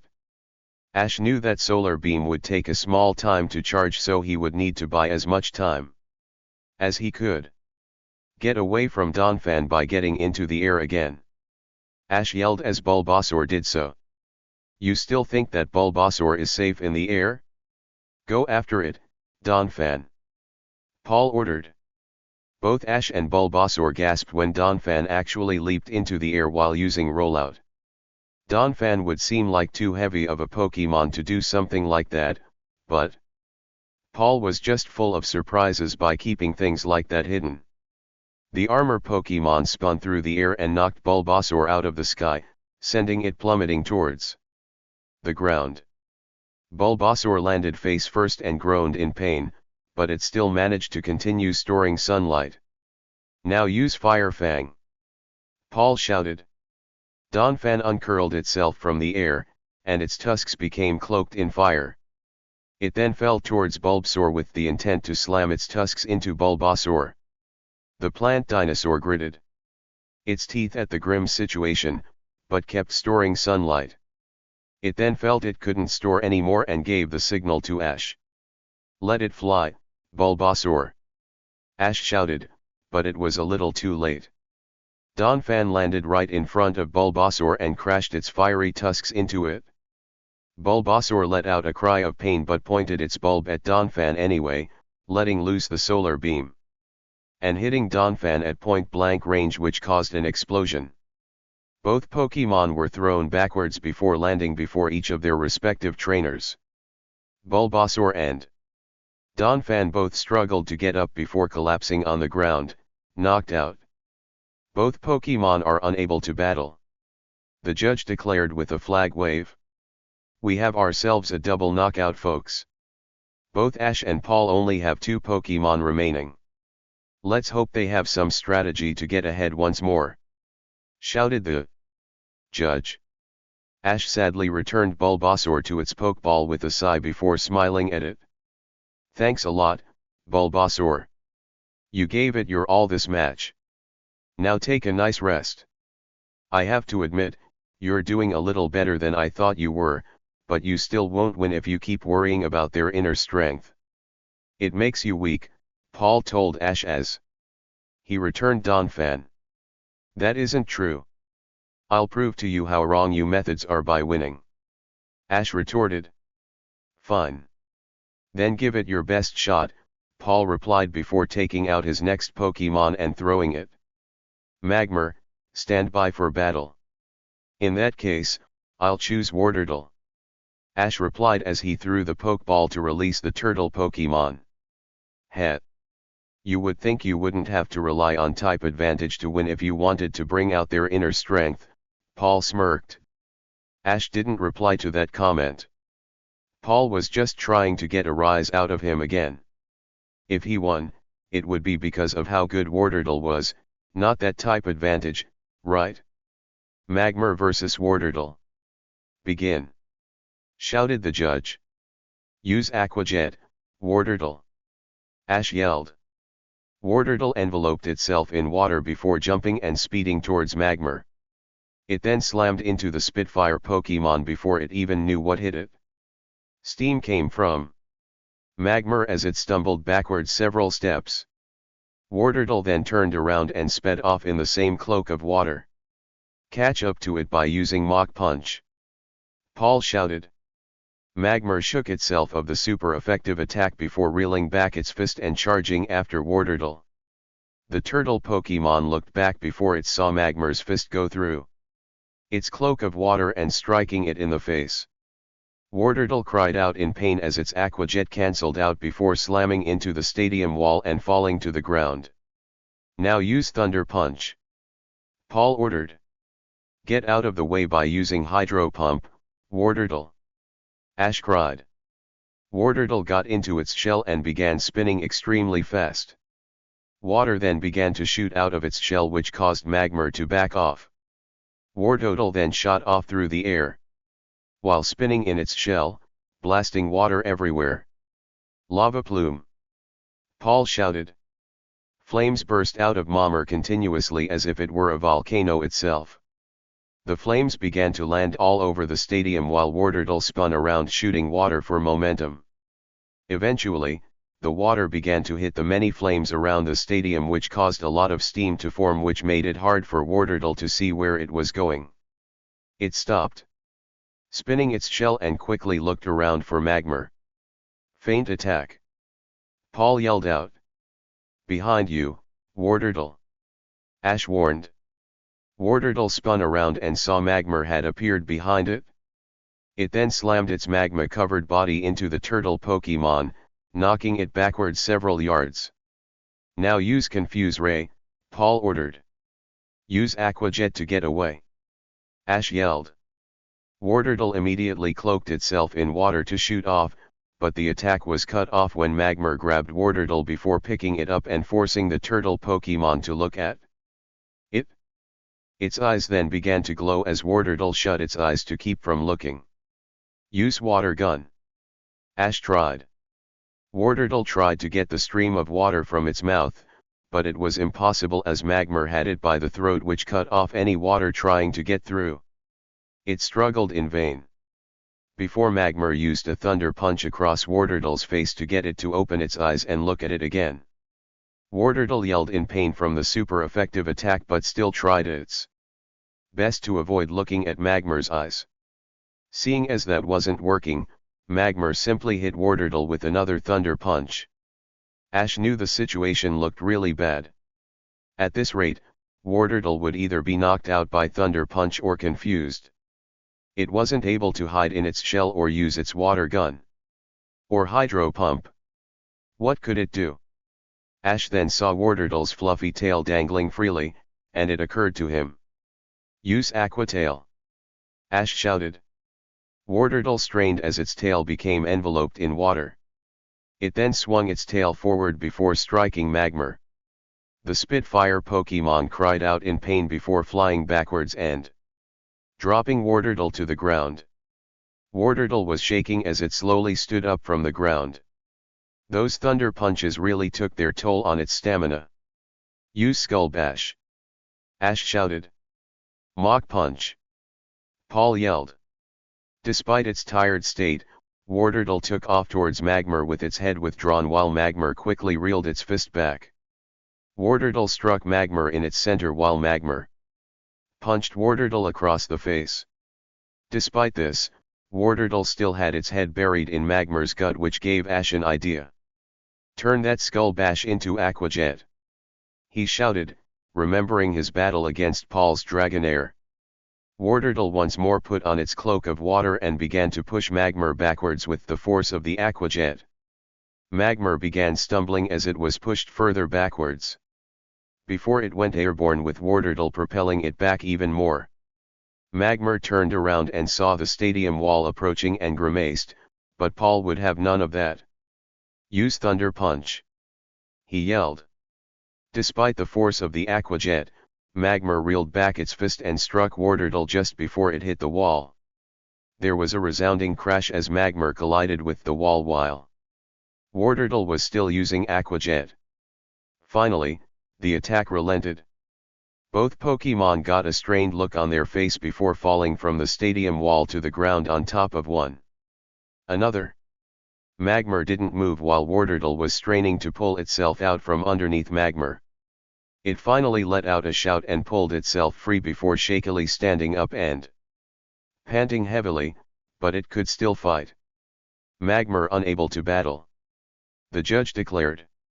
And there you have it, folks. Paul is down to his last Pokemon. He better have some sort of strategy planned out to avoid another knockout, the announcer declared. Paul muttered before returning Magmer and revealing his last Pokemon. He would make short work of that Warderdle. Electabuzz. Stand by for battle, he yelled as he released the electric Pokemon, which cried out upon release. Ash looked at Warderdle and saw it appeared to be in terrible shape and looked ready to collapse.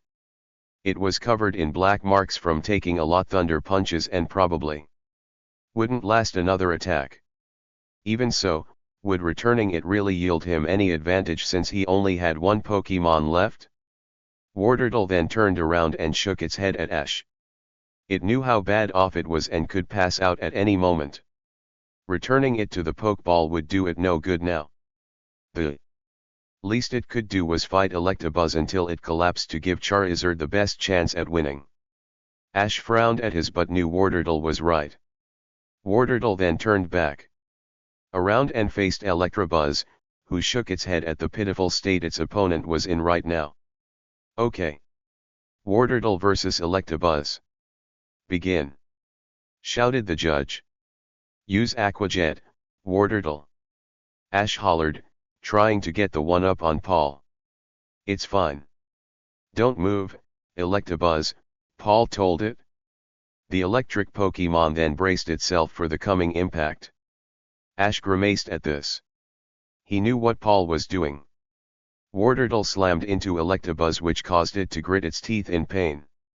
Despite this, it grabbed hold of Wartortle before immediately charging up its fist for a thunder punch. It brought its fist down and punched Wartortle directly in the middle of its shell.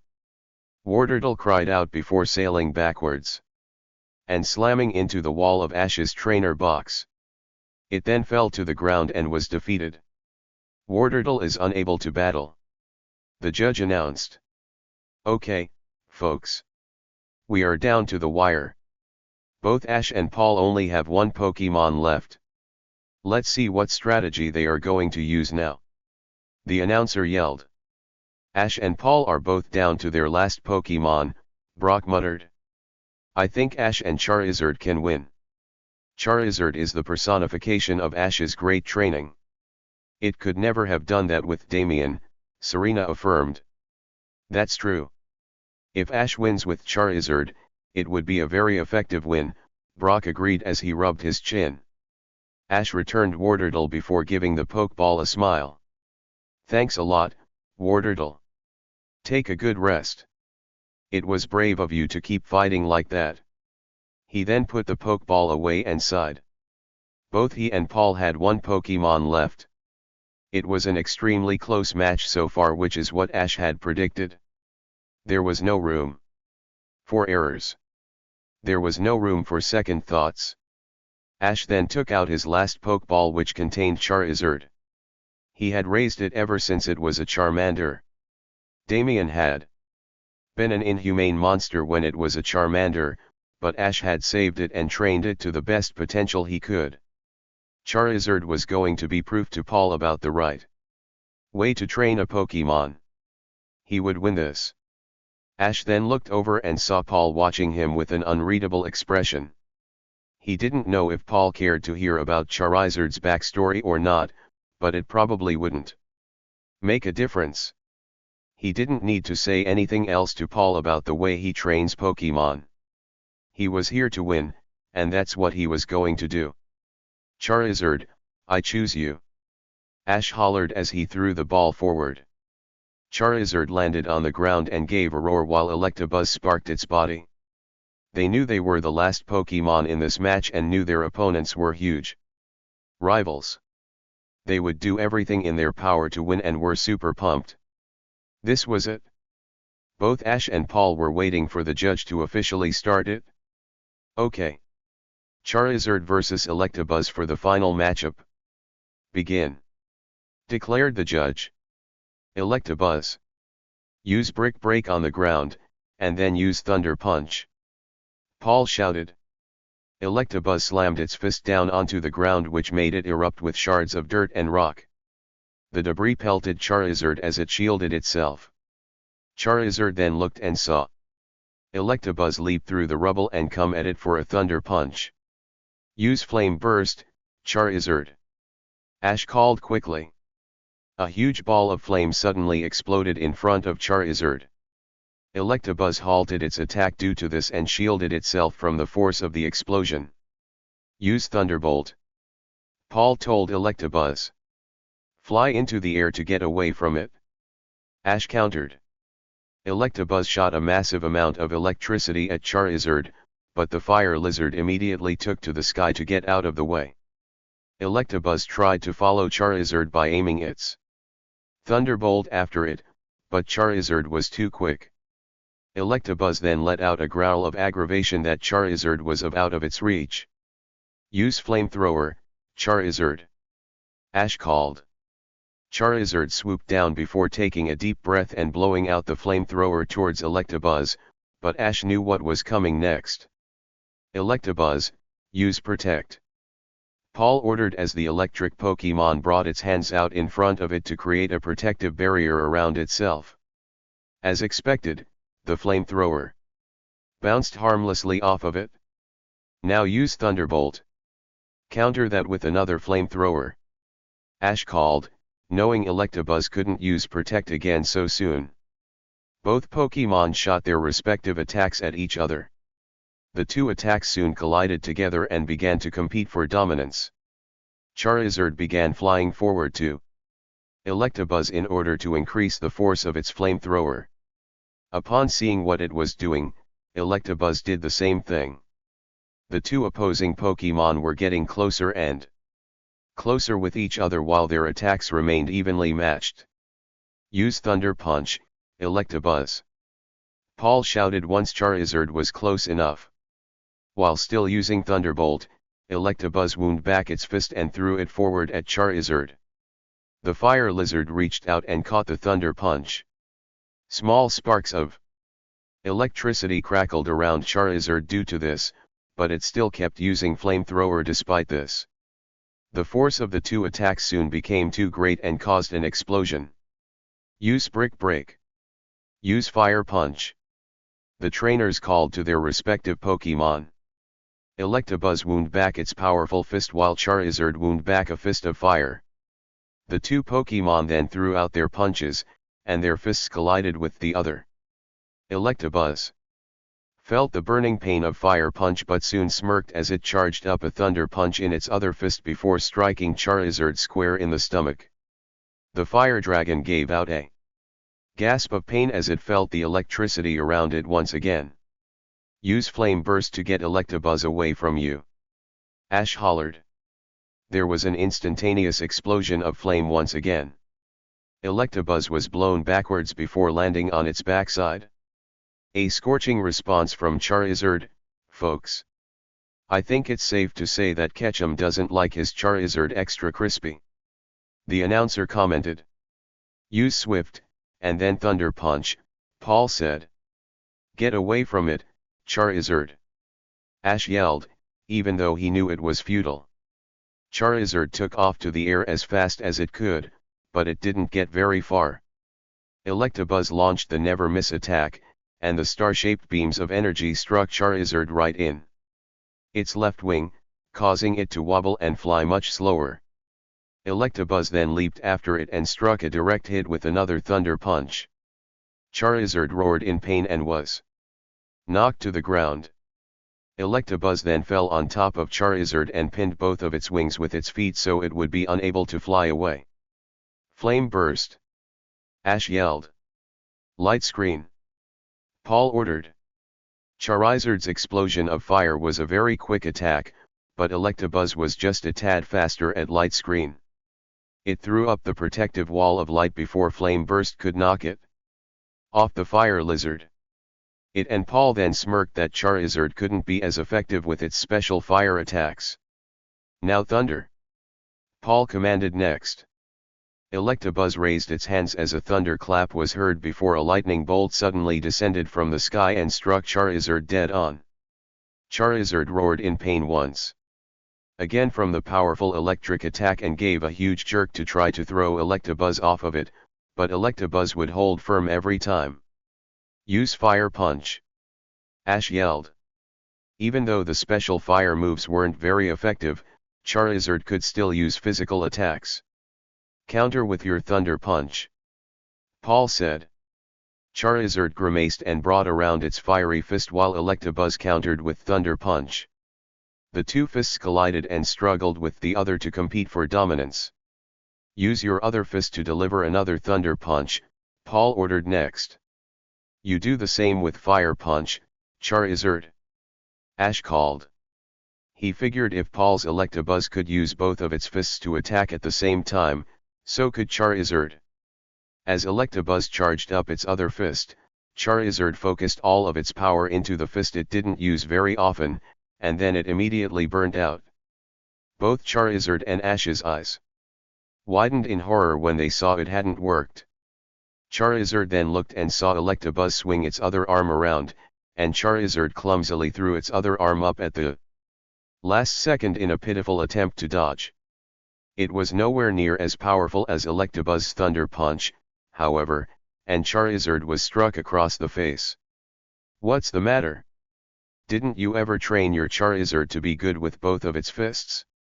It can barely even use two attacks at same time," Paul taunted. Ash grit his teeth when he realized Paul was right. Pokemon were just like people in that regard and had their good and bad arms. Ash never really thought about teaching his Pokemon to be ambidextrous or using more than one or two attacks at once.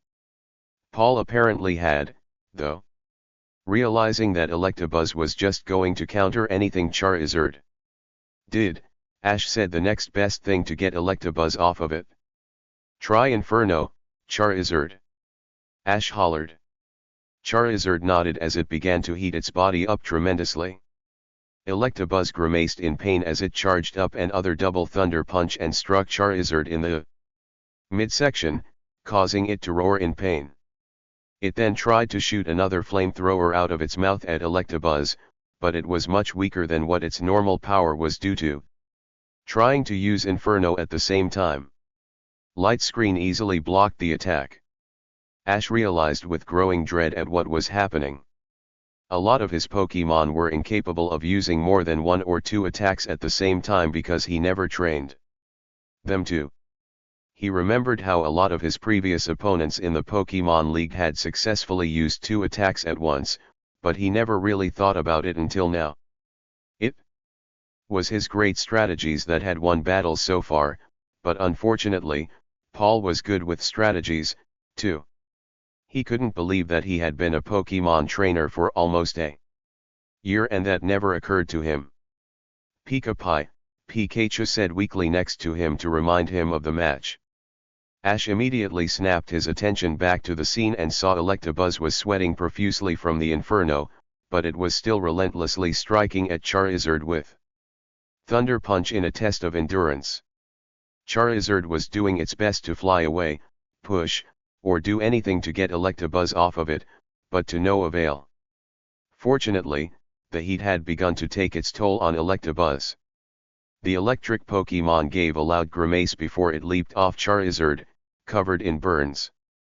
Though it had taken some damage and was now burned, Charizard had clearly suffered more.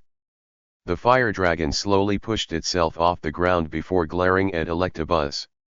It was panting heavily and looked close to passing out after taking so many thunder punches. Ash knew this wasn't a good situation. If he didn't think of something soon, he was going to lose the match. He had to keep his cool. "Use Thunderbolt," Paul ordered. Ash knew that special attacks were still no good because of Light Screen, but it could still use its most powerful attack so far. "Use Flare Blitz with everything you have, Charizard," Ash cried. Charizard gave a mighty roar before taking flight and shooting towards Electabuzz while wrapped in fire. The Thunderbolt struck Charizard, but it roared again and actually started pushing through the Thunderbolt, taking both Paul and Electabuzz by surprise. Charizard was clearly putting everything it had into this attack. In response to this, Electabuzz turned up the power to its Thunderbolt and started charging up its fist to do Thunder Punch, also, but Charizard didn't care. It was getting closer and closer to Electabuzz, and the electric Pokemon took a few steps back out of reflex. Charizard continued to fight the Thunderbolt and saw Electabuzz bring its fist around for another Thunderbolt, and the attacks collided. There was a huge explosion from force of the attacks. Debris and smoke were kicked up everywhere, and both Ash and Paul shielded their eyes from it. By now the cheering of the crowd had died down to dead silence as they waited for the smoke to clear. Ash thought the tension was so thick that he could cut with a knife. Just please let Charizard be okay. The smoke finally cleared after 30 seconds to reveal both Electabuzz and Charizard standing on the ground in a staring contests. The two Pokémon were covered in burns or static and were very beaten up. It was clear their strength was almost out. The flare blitz combined with the explosion did a number on both Pokémon. Ash's friends and family stood up from their seats as they looked on. This was going to be extremely close. Both Pokémon looked like they couldn't attack at all, and only their will to stay conscious was keeping them in the match. Ash was taking deep breaths as he watched the staring match take place. Should he call out another attack or let Charizard rest a moment? Come on, Charizard, he thought. Then everyone let out a gasp as Electabuzz stumbled forward and fell on one knee, but it was still up. Everyone turned to Charizard, thinking it was Victor, until it fell forward completely onto the ground, unmoving. Electabuzz, meanwhile, slowly pushed itself to its feet and raised its hands in the air to show it could still fight, and that's all the judge needed. Charizard is unable to battle. That means the victory of the match goes to Paul, who will move on to the final round of the Pokémon League. The judge shouted, followed by an eruption of applause. What a match, everybody. That was definitely a fight worth seeing. Both Ash and Paul were almost neck and neck in the entire match, but in the end, Paul managed to squeeze out a victory with his double attacking. The judge shouted. Ash fell to his knees. He couldn't believe it. He had lost, and the worst part was that it was to Paul of all people. He then felt Pikachu slowly walk over and pat him on the arm in an attempt to comfort him, but Ash barely felt it. He could only think what this meant now. Ash shakily looked over at his defeated Charizard lying there and suddenly found himself standing up and walking towards it. Ash walked down the trainer's box and across the field until he reached Charizard. The fire dragon was still lying there, unmoving. It had done its best for its trainer, but in the end, Electabuzz had won. All right.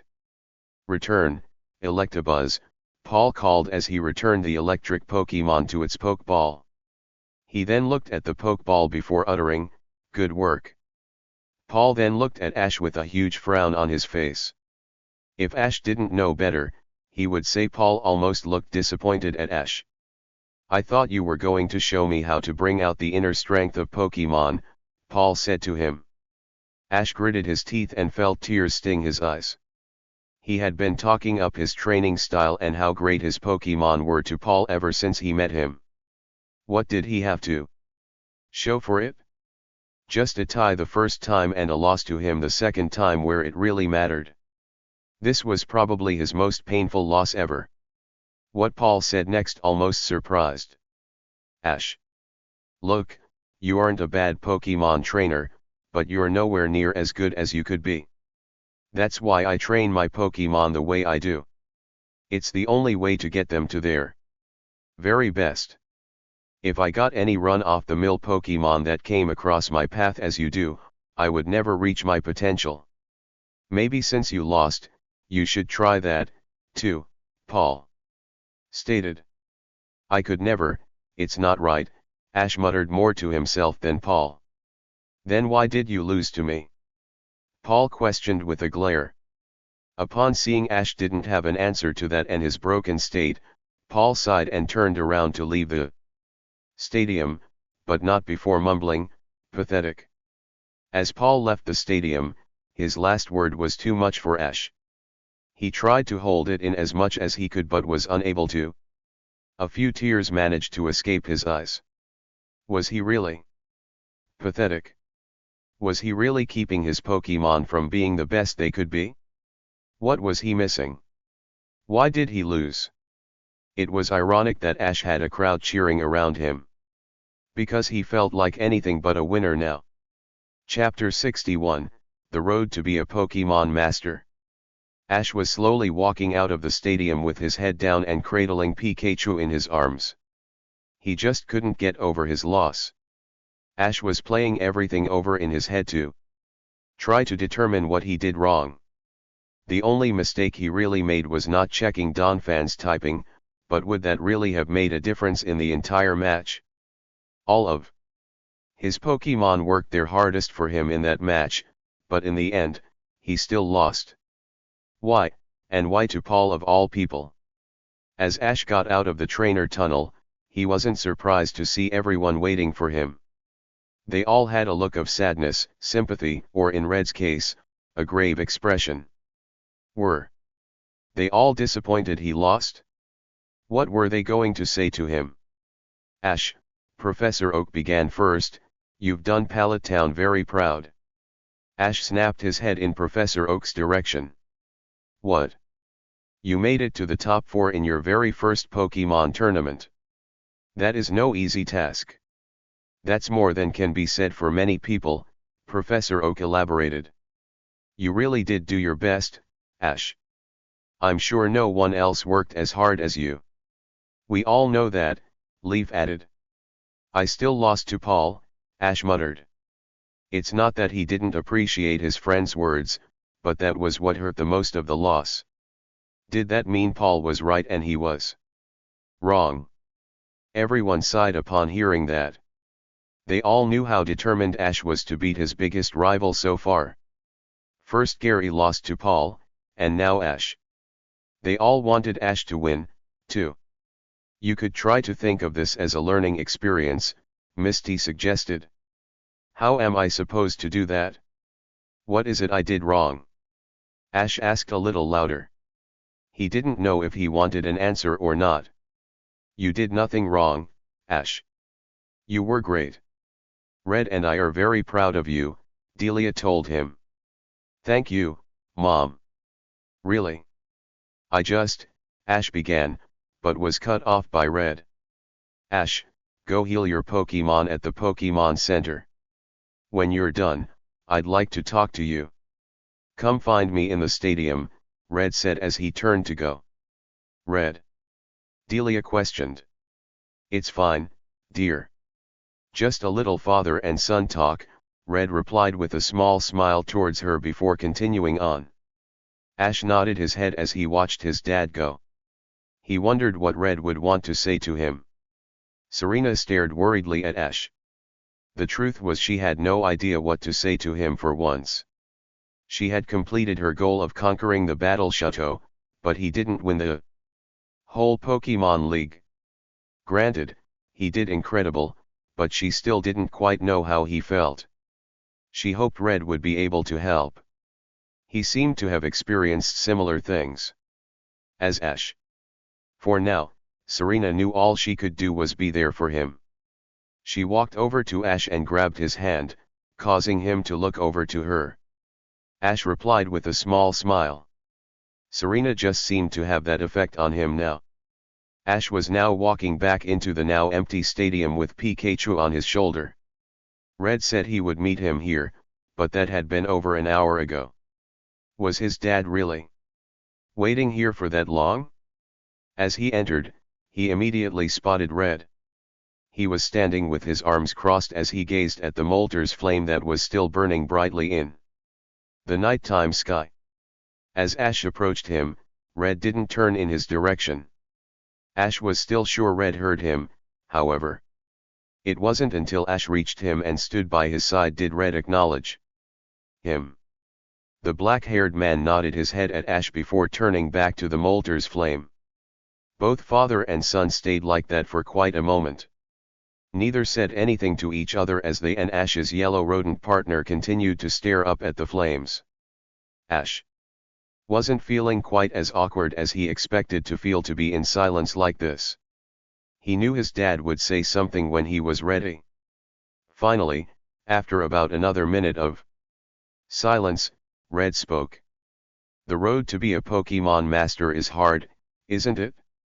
Red asked Ash, but it sounded more like a statement than a question. Yeah, Ash agreed.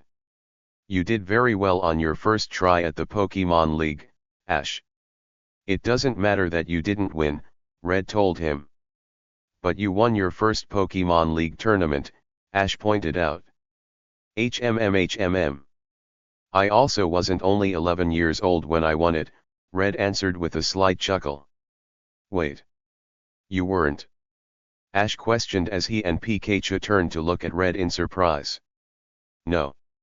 Blue and I didn't begin our Pokemon journey until we were 15, Red replied. Really? Ash asked again. Yeah. Before then, Blue and I read up on all we could about Pokemon. We learned all of their typing, the strengths and weaknesses, and things like that. We wanted to be as equipped as we possibly could before starting our journey, and it paid off when we got first and second place, respectively, Red said. Ash thought about what Red had told him. All this time, he assumed his dad had started his Pokemon journey at 10 like he did. It turns out that he started much later and wanted to be the best he could possibly be before trying it out. Ash remembered there were a lot of older Pokemon trainers he met on his journey and at the Pokemon League. He wondered if this was their first year, too. So I didn't win the league because of my age. Ash muttered as he looked towards the ground again. Of course not. I'm just asking what you did to prepare to go on your Pokemon journey at such a young age, Red explained. Well, I do love Pokemon a lot, Ash replied as he flashed a smile at his rodent partner. Pika-Pie. It responded back happily. Red nodded. Anything else? He asked. Well, I knew a lot of basic things about Pokemon. I guess I could say I knew more than most people my age, but I figured the Pokédex could tell everything else, Ash said. Okay. How often have you been using the Pokédex? Red pressed. That's when it hit Ash, and he looked down in shame. The truth was he used his Pokédex on any new Pokemon he came across and got basic information about it, but did he do anything else with it? He knew one could not only learn a Pokemon's typing, but also the moves they could learn. He could see what moves the Pokemon already knew, and he could even learn their stats. Ash would certainly never use that to figure out if the Pokemon was good enough like Paul, but he could use that to know which areas needed to be worked on the most, however. He could also learn a whole other plethora of information. That's what Leaf did with her Pokédex and even Serena to an extent, but he didn't. I guess I haven't used it a whole lot, Ash muttered as he brought the rim of his cap down so it covered his eyes. That's what it is, Ash. You know a whole lot more about Pokemon than most people your age, but the truth is, you're only scratching the surface of what Pokemon are all about. Red answered before continuing. That's why I spent a few extra years studying rather than starting my journey at 10. Dad, was it wrong of me to start my journey at this time? Ash asked a little sadly. Pikachu moaned. Well, what do you think? Do you think that everything you've worked so hard for up until now was for nothing? Red inquired. Ash closed his eyes as he remembered his entire journey so far. He met Misty, Brock, and Richie. He won all 8 badges in the Pokemon League. He discovered his aura power. It was also through this journey that Ash realized how he really felt about Serena. If he had waited to start his Pokemon journey, he would have missed out on all of the great memories he had so far. He wouldn't trade them for anything in the world. Ash then remembered his Pokemon. They were the best ones a guy could ever ask for. Where would they be if it wasn't for him and didn't begin his Pokemon journey then? He never would have caught Caterpie. It probably wouldn't have evolved and met its mate. Pidgeotto would still be a loner in the Viridian Forest.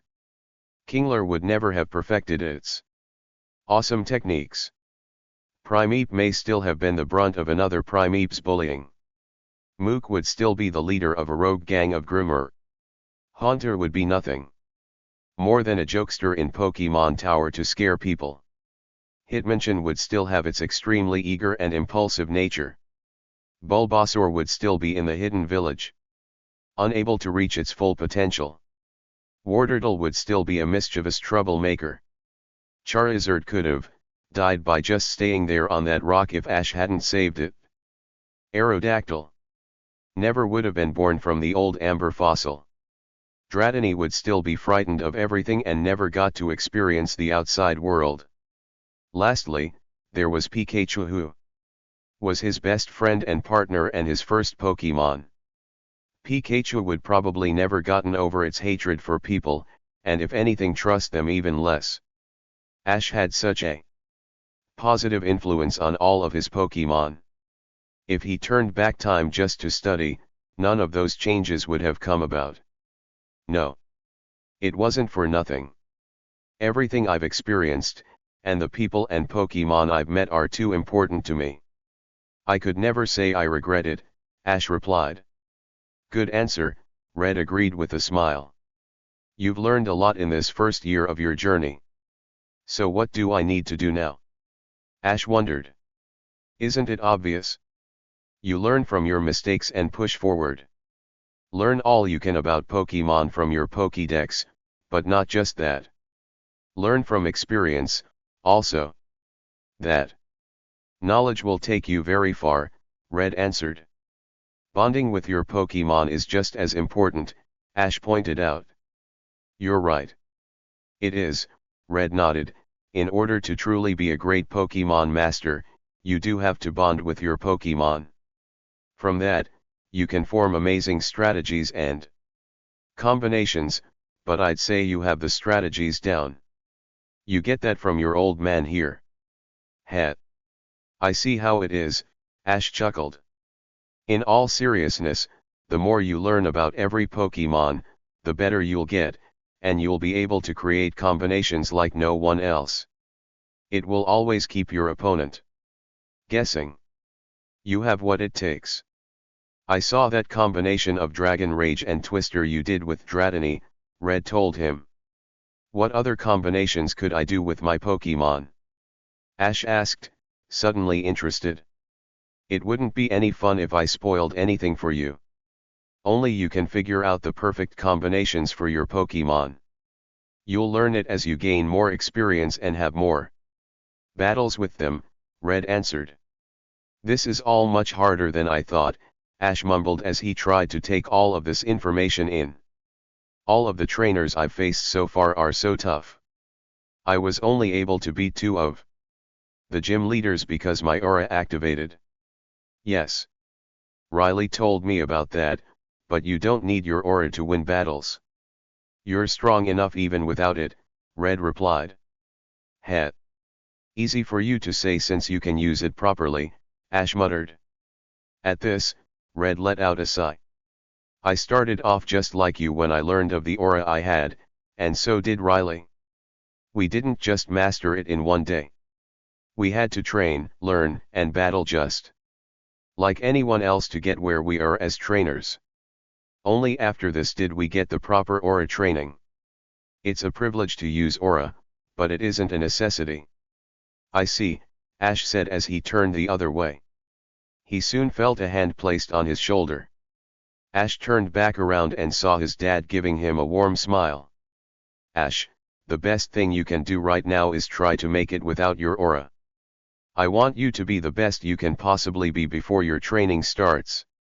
Only when you are great enough on your own will aura be able to make you more powerful, Red told him. When will I be good enough on my own? Ash inquired curiously. I'll tell you what, Ash. Spend the next couple of years training as hard as you can and learn to take care of yourself. Win a Pokemon League.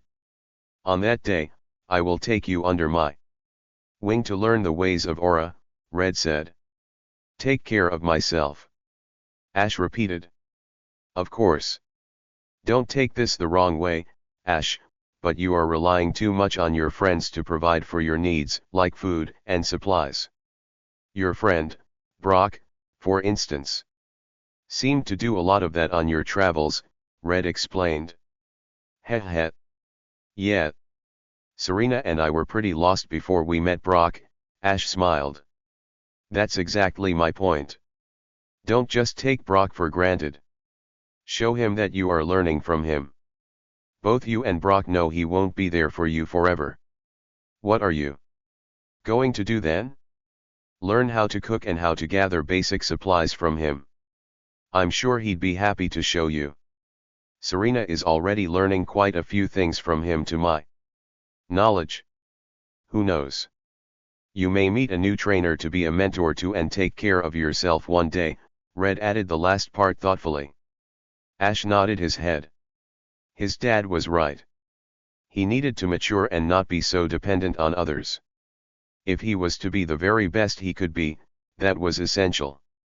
It would also be pretty cool to be a mentor to somebody on the ways of Pokemon if they were just starting out. Maybe even taking care of that Tijipai could help you out, too. Red grinned. Ha ha ha ha, yeah. I'm definitely trying to be the best dad I can be to Tijipai right now. Ash laughed. And I have faith that you can win a Pokemon League, too, Red continued. You did make it to the top 4 this time, after all. I have no doubt that once you gain even more knowledge and form even stronger bonds with your Pokemon, you'll be an amazing trainer. I want to see how much better you've become between the time I leave again and when I come back. Thanks, Dad, Ash replied sincerely. Though his family hadn't mentioned it very often, they all knew Red was going to leave again once the Pokemon League was over. Ash didn't press it, though. He knew his dad would come back. So it's a deal then, Red finished as he stuck out his hand for Ash to shake. Ash stared at the open gesture for a second. He knew what he needed to do now. He had to get stronger and mature. Only then would he become a true Pokemon master. His first year had been a stepping stone. Now he could really start his journey to be the best. Deal. Ash replied enthusiastically as he took his father's handshake before they pulled it into a hug. It was the next day at the Pokemon League, and the much-anticipated final battle was now taking place. Sure enough, it was between Paul and Tyson. Both of them were down to their last Pokemon, and it had almost been neck and neck the entire battle. It was Tyson's Meowth versus Paul's Electabuzz. Ash was up in the stands sitting between Serena and Red with everyone else around them. They were all staring intently at the battle taking place. Both Paul and Tyson were really something with the great strategies they had used during the match. Ash was good at that, but that was definitely one thing they had him beat on. Alright folks. We have ourselves quite a match going on between our two finalists. Which of them will bask in the glory of the championship? Paul or Tyson? The announcer exclaimed through his megaphone. Tyson's Meowth was panting heavily while Paul's Electabuzz was doing the same.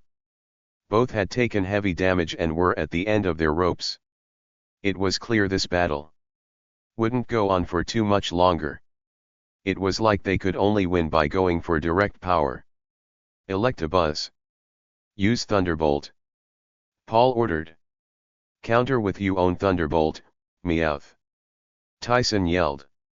Both Pokemon launched their respective attacks at each other before the two Thunderbolts collided in midair and tried to compete for dominance. It was really surprising that the Meowth's Thunderbolt is able to match power with Electabuzz. Tyson wasn't joking when he said that his Meowth was strong. Soon, the force of the attack soon became too great, and an explosion occurred. Both Pokemon shielded themselves from the blast as the smoke cleared. Use Thunder Punch with everything you have, Electabuzz. Paul shouted. Focus all your power into your claws and use Slash. Tyson yelled. Both Pokemon nodded before springing at each other. Meowth's claws glowed as it focused while Electabuzz's fists crackled with energy. It was using a double Thunder Punch. Upon seeing this, Meowth charged up its other paw, as well. The Pokemon were closing in on each other fast, but it seemed to be in slow motion. The two Pokemon finally reached their opponent and swung with all their might. Electabuzz threw its fists forward in an X shape for more coverage. Its eyes grew wide when the Meowth in boots actually flipped over its arms. It then wildly swung at the Meowth again as the Scratch Cat Pokémon went in for the first strike. There was definitely contact made from one of the sides, but it was hard to tell because it happened so fast. Electabuzz and Meowth each landed on the ground a short distance away from each other. Their backs were facing the other, and they were standing stock still. Everyone waited in eager anticipation to see what the final turnout would be. For a while, nothing happened.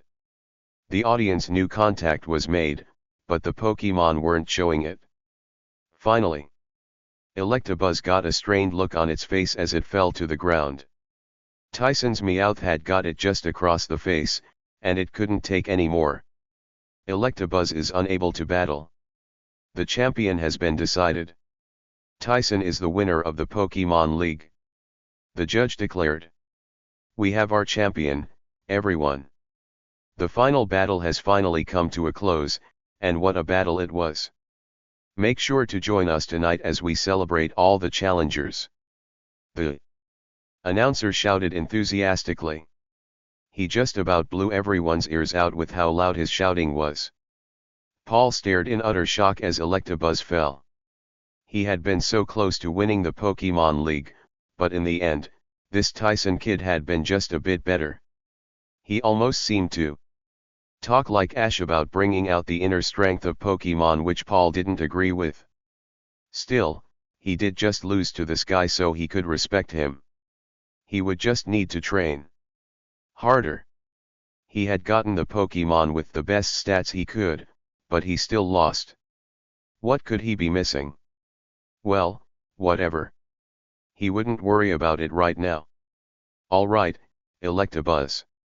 Return, Paul said as he brought it back to his Pokeball. He then stuffed his hands in his pockets and walked off the field.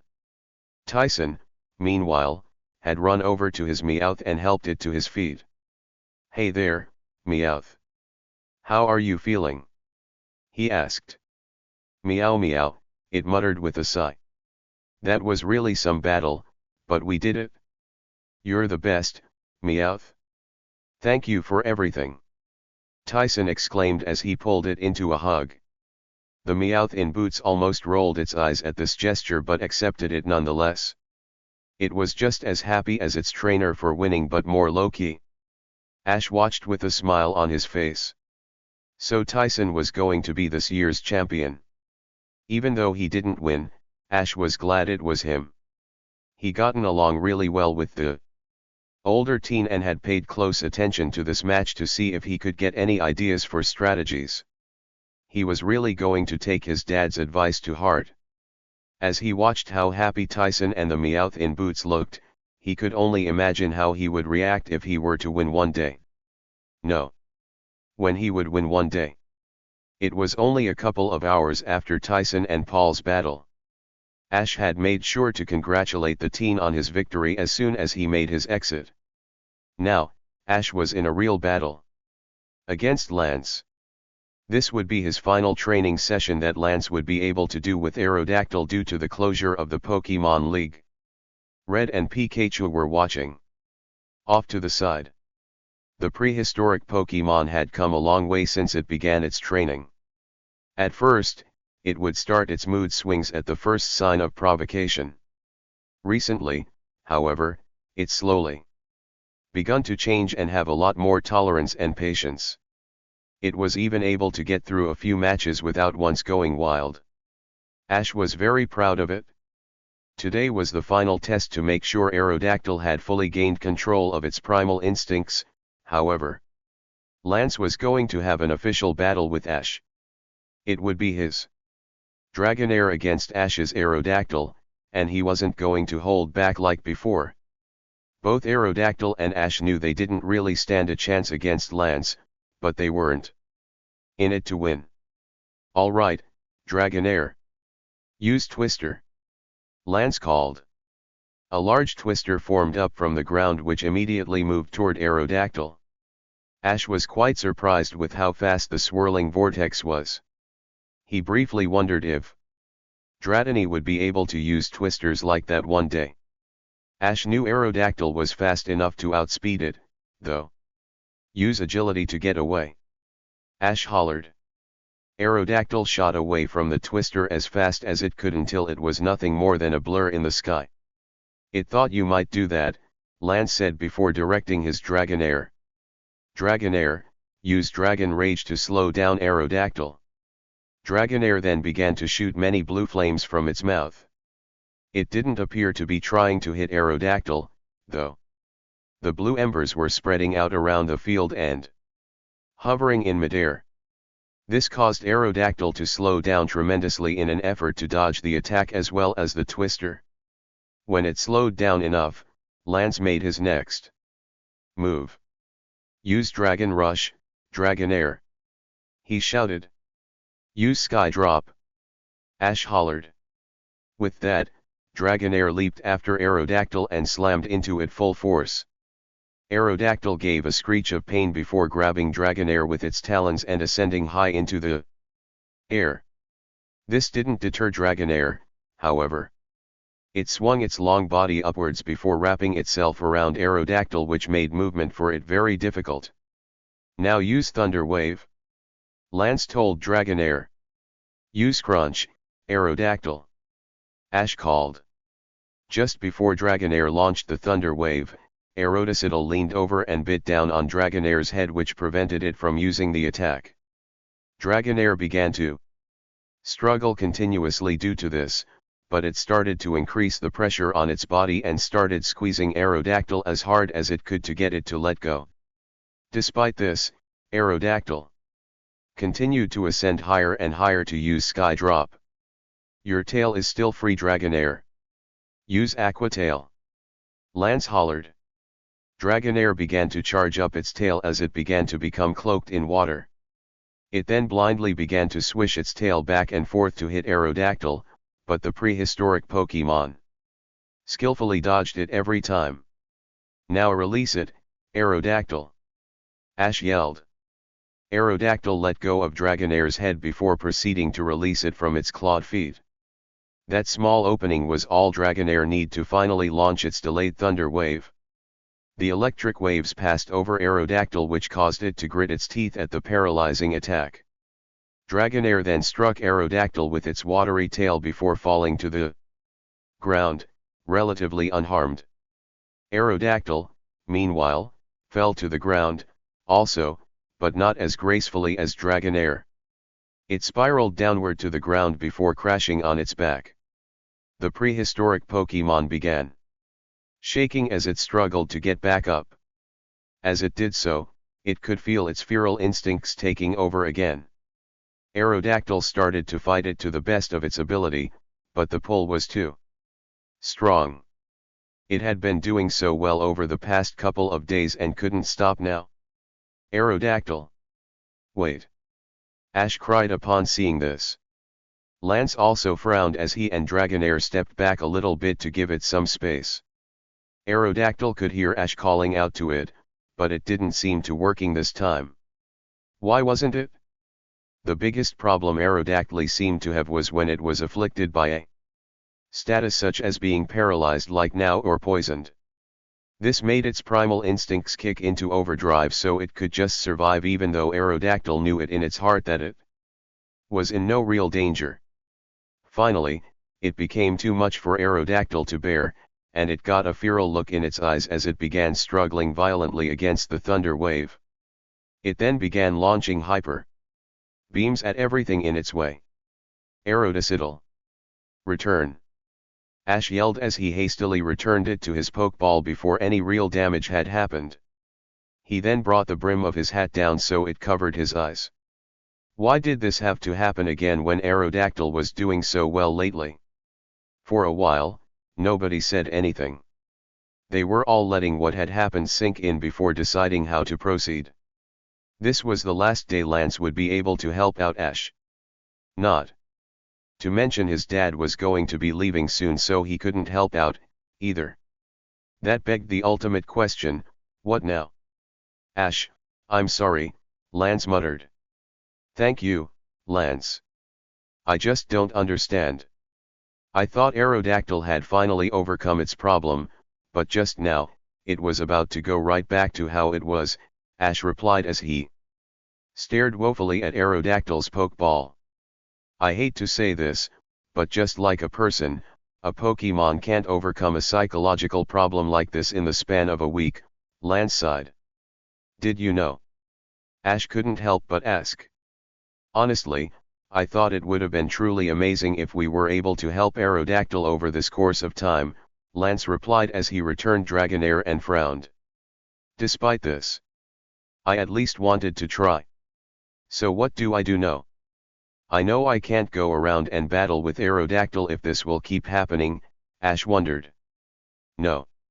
You can't, Lance said seriously. Ash had a sneaking suspicion as to where this was going. He just didn't want it to be true. He and Aerodactyl got along great when it was acting normal.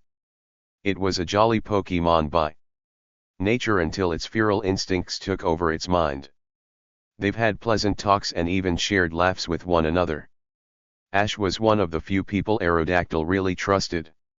You aren't going to take Aerodactyl away from me, are you? Ash asked worriedly.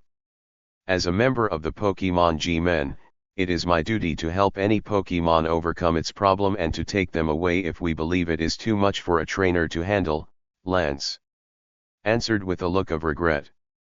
But Aerodactyl's come so far. I can't let it end like this. Ash cried. Pika-Pie, Pikachu muttered sadly. You're a great trainer, Ash, but a Pokemon like Aerodactyl is really hard to train. It's best left in the hands of an expert like Lance, Red spoke this time. But Aerodactyl, Ash trailed as he looked sadly down at his Pokeball. Lance sighed himself. The truth was he really hated to do something like this. A trainer's bond with their Pokemon could be incredibly strong. Despite this, if a Pokemon like Aerodactyl was with Ash all the time, it may never truly be helped. Red himself didn't really like the news. He was proud of his son for how hard he's worked to help Aerodactyl. He also knew how important Ash's Pokemon were to him and still remembered how hard Ash told him it was to release Butterfree. If Aerodactyl went with Lance, Ash may never see it again, which would probably upset him a great deal. That's when Red had an idea. Lance, wait a moment, Red spoke up, which caused Lance and Ash to look at him. What if I were to take in Aerodactyl instead? Dad? Ash questioned as he stared curiously. Lance bowed his head and appeared to be deep in thought. The law of the Pokemon G-Men didn't necessarily dictate that he must take Aerodactyl.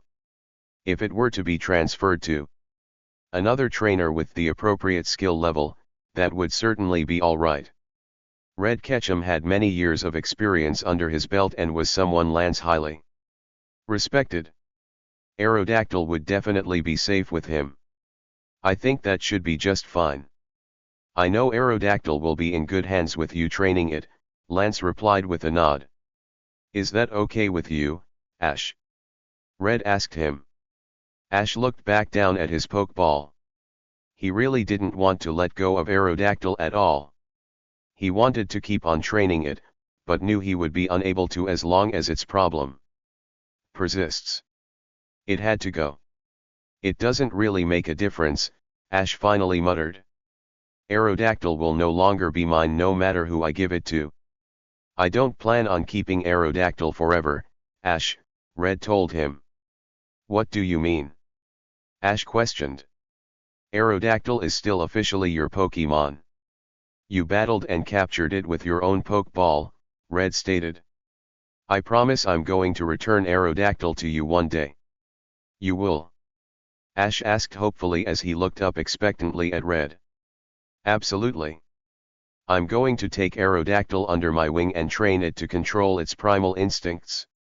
When that happens, I'll give you Aerodactyl, and you'll be able to keep it permanently. Ash felt a small wave of happiness come over him at that bit of information. He wouldn't be losing Aerodactyl, after all. It's just being trained temporarily so it could be the best Pokemon it could possibly be. That sounds good, Dad, Ash replied with a smile. I need to let Aerodactyl know, too. Of course. I'm sure it's calmed down a little by now, Red replied. Ash pressed the center button on the Pokeball and released Aerodactyl. The prehistoric Pokemon grimaced as soon as it came out due to still being under paralysis. Lance went over and sprayed some more of the healing potion on it. Aerodactyl let out a sigh of contentment as the medicine worked its purpose before stretching its wings. It then looked down in frustration because it lost control again. Hey, Aerodactyl. How are you feeling? Ash asked it. Aero, it replied sadly. Chuyu, Pikachu muttered in sympathy. I know. It hurts to not be able to control yourself, and I don't know how much more I can help you. My dad can, though, Ash told it. Ruruo. It questioned as it looked up at Ash and then read. That's right. My dad is going to take care of you for a little while. He's a great Pokemon trainer and can surely help you get over your problem. I know it. Once you've been able to master your instincts, I'll be able to have you back, Ash explained. Aerodactyl sighed at this. It didn't want to leave Ash, either. The raven-haired boy seemed to truly understand it. It had a few meetings with his dad, too, and the man definitely seemed like a capable and kind-hearted person. Aerodactyl knew it wouldn't be mistreated in any way under his care, but the separation still hurt. I'll miss you, too, Aerodactyl. We've come a long way since I caught you, but we'll see each other again and be able to pick up right where we left off, Ash said, trying to be encouraging, but he was quite upset, too. Aerodactyl stepped up to Ash before rubbing its rough head against Ash's body affectionately. Ash chuckled softly as it almost tickled when Aerodactyl did that. He reached up his arm before gently rubbing its head. Thanks for being such an awesome Pokemon, Aerodactyl. You'll have a great time with my dad. I promise, Ash said. Pikachu, Pikachu said as it went over and stuck out its tiny paw to Aerodactyl. Aerodactyl nodded and lowered its scaly wing down to Pikachu's height. The yellow rodent took its wing and shook it before stepping back now that it said goodbye. The prehistoric Pokemon then went over to Red and nodded its head to him to show it was willing to let him train it. Red smiled gratefully at Aerodactyl in return. Thanks, Aerodactyl. I promise to show you just as much care as Ash would. When the time is right, you'll see him again, Red told it. Aero, it cawed softly before turning back to Ash. Goodbye, Aerodactyl, Ash mumbled before holding up his Pokeball to return it before tears burned his eyes. As he did so, the flood of memories rushed through his mind of the times he had with the Aerodactyl, no matter how briefly. It was extremely unique among his Pokemon, and he would always remember it. Besides, his dad promised he would see it again when he was ready. It was that comforting thought that allowed Ash to return the prehistoric Pokemon. One more time. The beam came out and sucked in Aerodactyl, and Ash looked at it one more time before sighing. Please take care of it, Dad, Ash said as he handed Aerodactyl's Pokeball to Red. Of course. You have my word, Red replied sincerely. Well, I guess that's that, Lance spoke up as he placed a comforting hand on Ash's shoulder. You did very well to get Aerodactyl as far as you did. Yeah, Ash answered back, not really knowing what to say. Well, Ash. With that, I think I better get going myself, Red stated. You're leaving already? Ash exclaimed as he snapped his head up in Red's direction. I have to. I've stayed around much longer than I should have. I really needed to leave earlier. I've already told Delia goodbye earlier today, but I want to see through your training with Aerodactyl, Red answered. I see, Ash replied quietly before muttering, don't worry. I'm not upset with you. I know you have a good reason. It's just I've really enjoyed having you here with Mom and me. It's hard to see you go. Red's heart warmed considerably at Ash's words. He wasn't bitter at all about him leaving like he was in the past. He truly would miss him and didn't want him to leave, but the good thing was that he truly understood. You have my Poke Gear number, right? You can call me at any time you want and check up on me and Aerodactyl. I know I'm really hard to get into contact with sometimes, but I promise I'll make as much time as I can to talk to you, Red said. Ash nodded his head. He was happy Red had given him his phone number, and he even promised to be better at answering his calls. Still, what on earth was Red doing exactly? Maybe he would find out one day, at least. I'm going to miss you, Dad. Thanks for everything, Ash stated as a lump came in his throat. I'll miss you, too, Ash. I love you, Red replied as he stepped forward and embraced his son in a hug. Pika Pie, Pikachu commented as it watched the heartwarming scene. So do you have to run by our house and pick up Mr. Mime?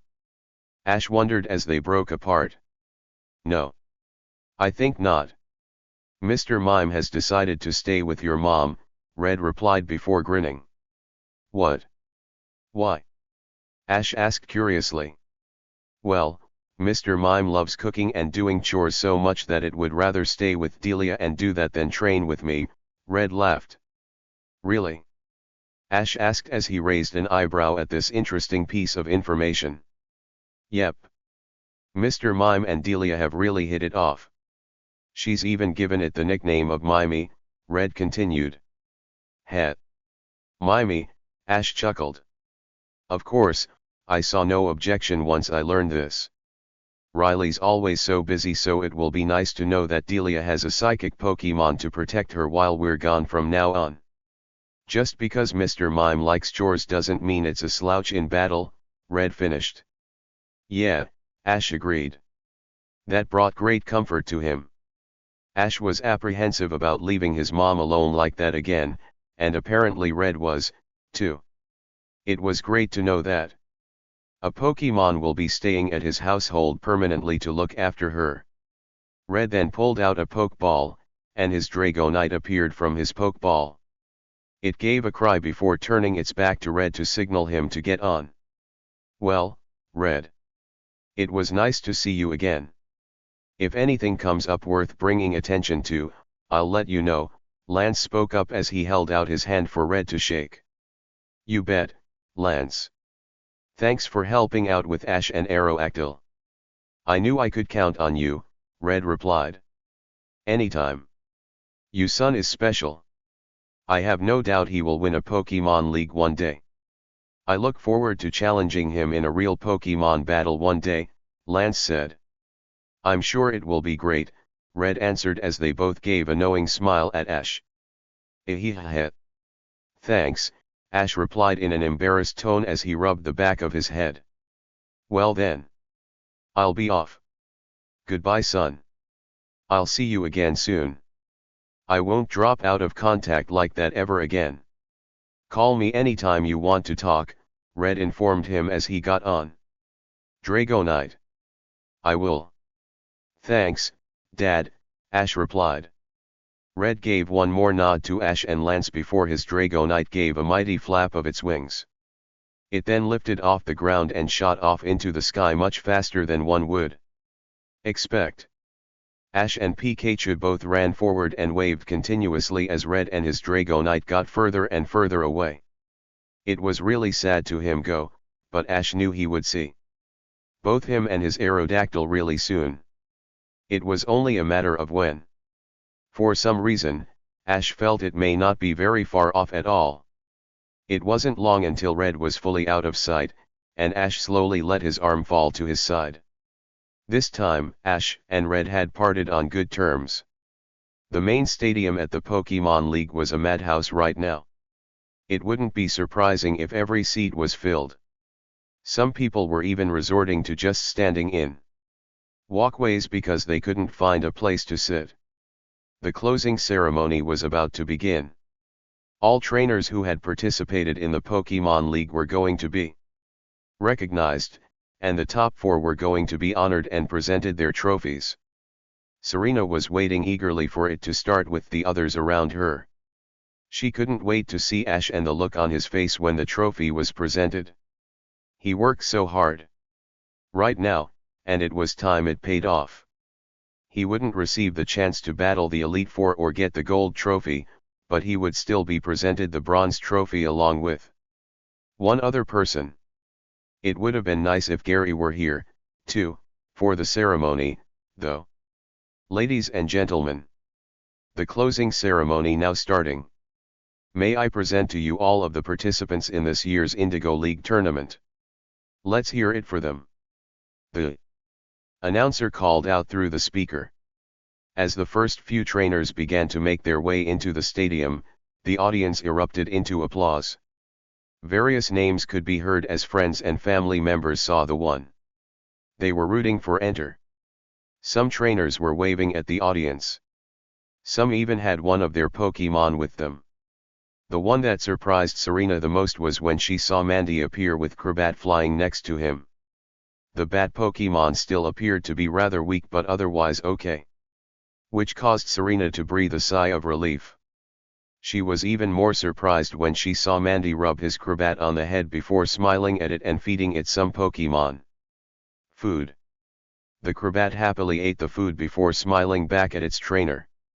Serena let out a sigh of contentment to see that her little talk with Mandy seemed to have changed his attitude for the better. Look, Serena. There's Ash. And Richie, too. Leaf shouted next her and pointed. Serena was snapped out of her thoughts as she looked in the direction Leaf was pointing. Sure enough, Ash had just entered the stadium and was walking next to Richie. Their respective Pikachus were on their shoulder. Serena's face broke into a huge smile before she stood up and started cheering as loud as she could for her boyfriend. She was so proud of him. It was only a few seconds before the others joined her and started cheering for him, too. Serena soon heard crying before turning around and saw Delia Ketchum in tears. My little baby, Delia sobbed as she dabbed at her eyes with a rag.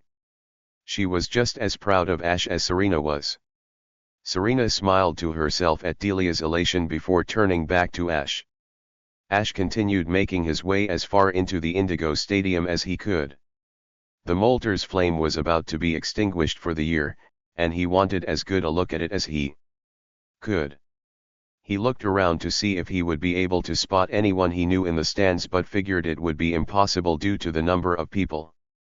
He knew they were up there, though, cheering him on. He and Richie soon came to a stop once they made it a suitable distance in while all the other trainers made their way in.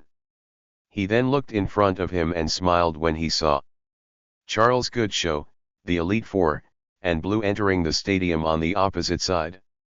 If Ash didn't know any better, he could have sworn he saw Lance look right at him before quickly averting his gaze. They came to a stop at about the same time as all the participants filed in the stadium. With that, it was time begin. Everyone's loud cheering eventually faded into silence as Mr. Goodshow pulled out a microphone from his pants pocket.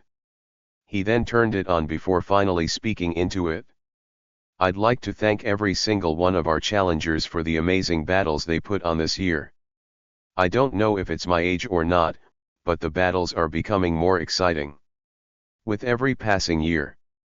Let's hear it for our competitors again, everyone, he said enthusiastically. There was another roar of applause from the audience before Mr. Goodshow continued. Yes. Yes. While all of our competitors gave us some incredible battles and did well, I would like to recognize our top 4 of this year's tournament and present their awards. Everyone else will receive a commemorative badge. Make sure to accept these awards with pride as a symbol of excellence and achievement, he announced. That's you, Ash, Richie stated from next to him with a nod. First off, I'd like to announce our 2 third-place winners. Jeffrey Smith from Celadon City and Ash Ketchum from Pallet Town for making it to the semifinals. Mr. Goodshow announced. Ash smiled as he began to walk forward and make his way through the crowd of trainers with a brown-haired teenager. He soon reached Mr. Goodshow and the Elite Four. He first shook Blue's hand, who gave him a nod and a pat on the back.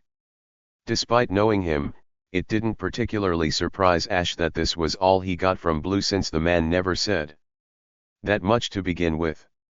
He then shook Lorelei, Bruno, and Agatha's hands before moving on to Lance last. As he shook Lance's hand, the spiky red-haired man held on for just a second longer before nodding his head, which Ash returned. Lastly, Ash moved on to shake Mr. Goodshow's hand. "Well done, Ash. You really surprised me after that fiasco of a first round. Lance was right about you. I look forward to seeing you at another tournament in the future," he muttered so only Ash could hear. "Thanks a lot, Mr. Goodshow," Ash replied gratefully before releasing the handshake. Mr. Goodshow then picked up the bronze trophy before handing it to Ash and motioning for him to stand a short distance away. Ash nodded his head before moving on and standing at the spot where he was supposed to. Ash looked at the bronze trophy in his hands. It was in the shape of the Indigo League torch and had Molter's flame on top. It even had his name engraved on the bottom. Ash realized there really was nothing to be ashamed of being in the top 4, since this was his first tournament. He was really proud of all of his Pokemon for their hard work. "Take a look at that, Pikachu. This just isn't my trophy. It belongs to all of us," Ash told the yellow rodent, referring to all of his Pokemon. "Pikachu," Pikachu said happily. "Just wait until the next tournament we compete in, Pikachu. We'll turn this bronze trophy into a gold trophy.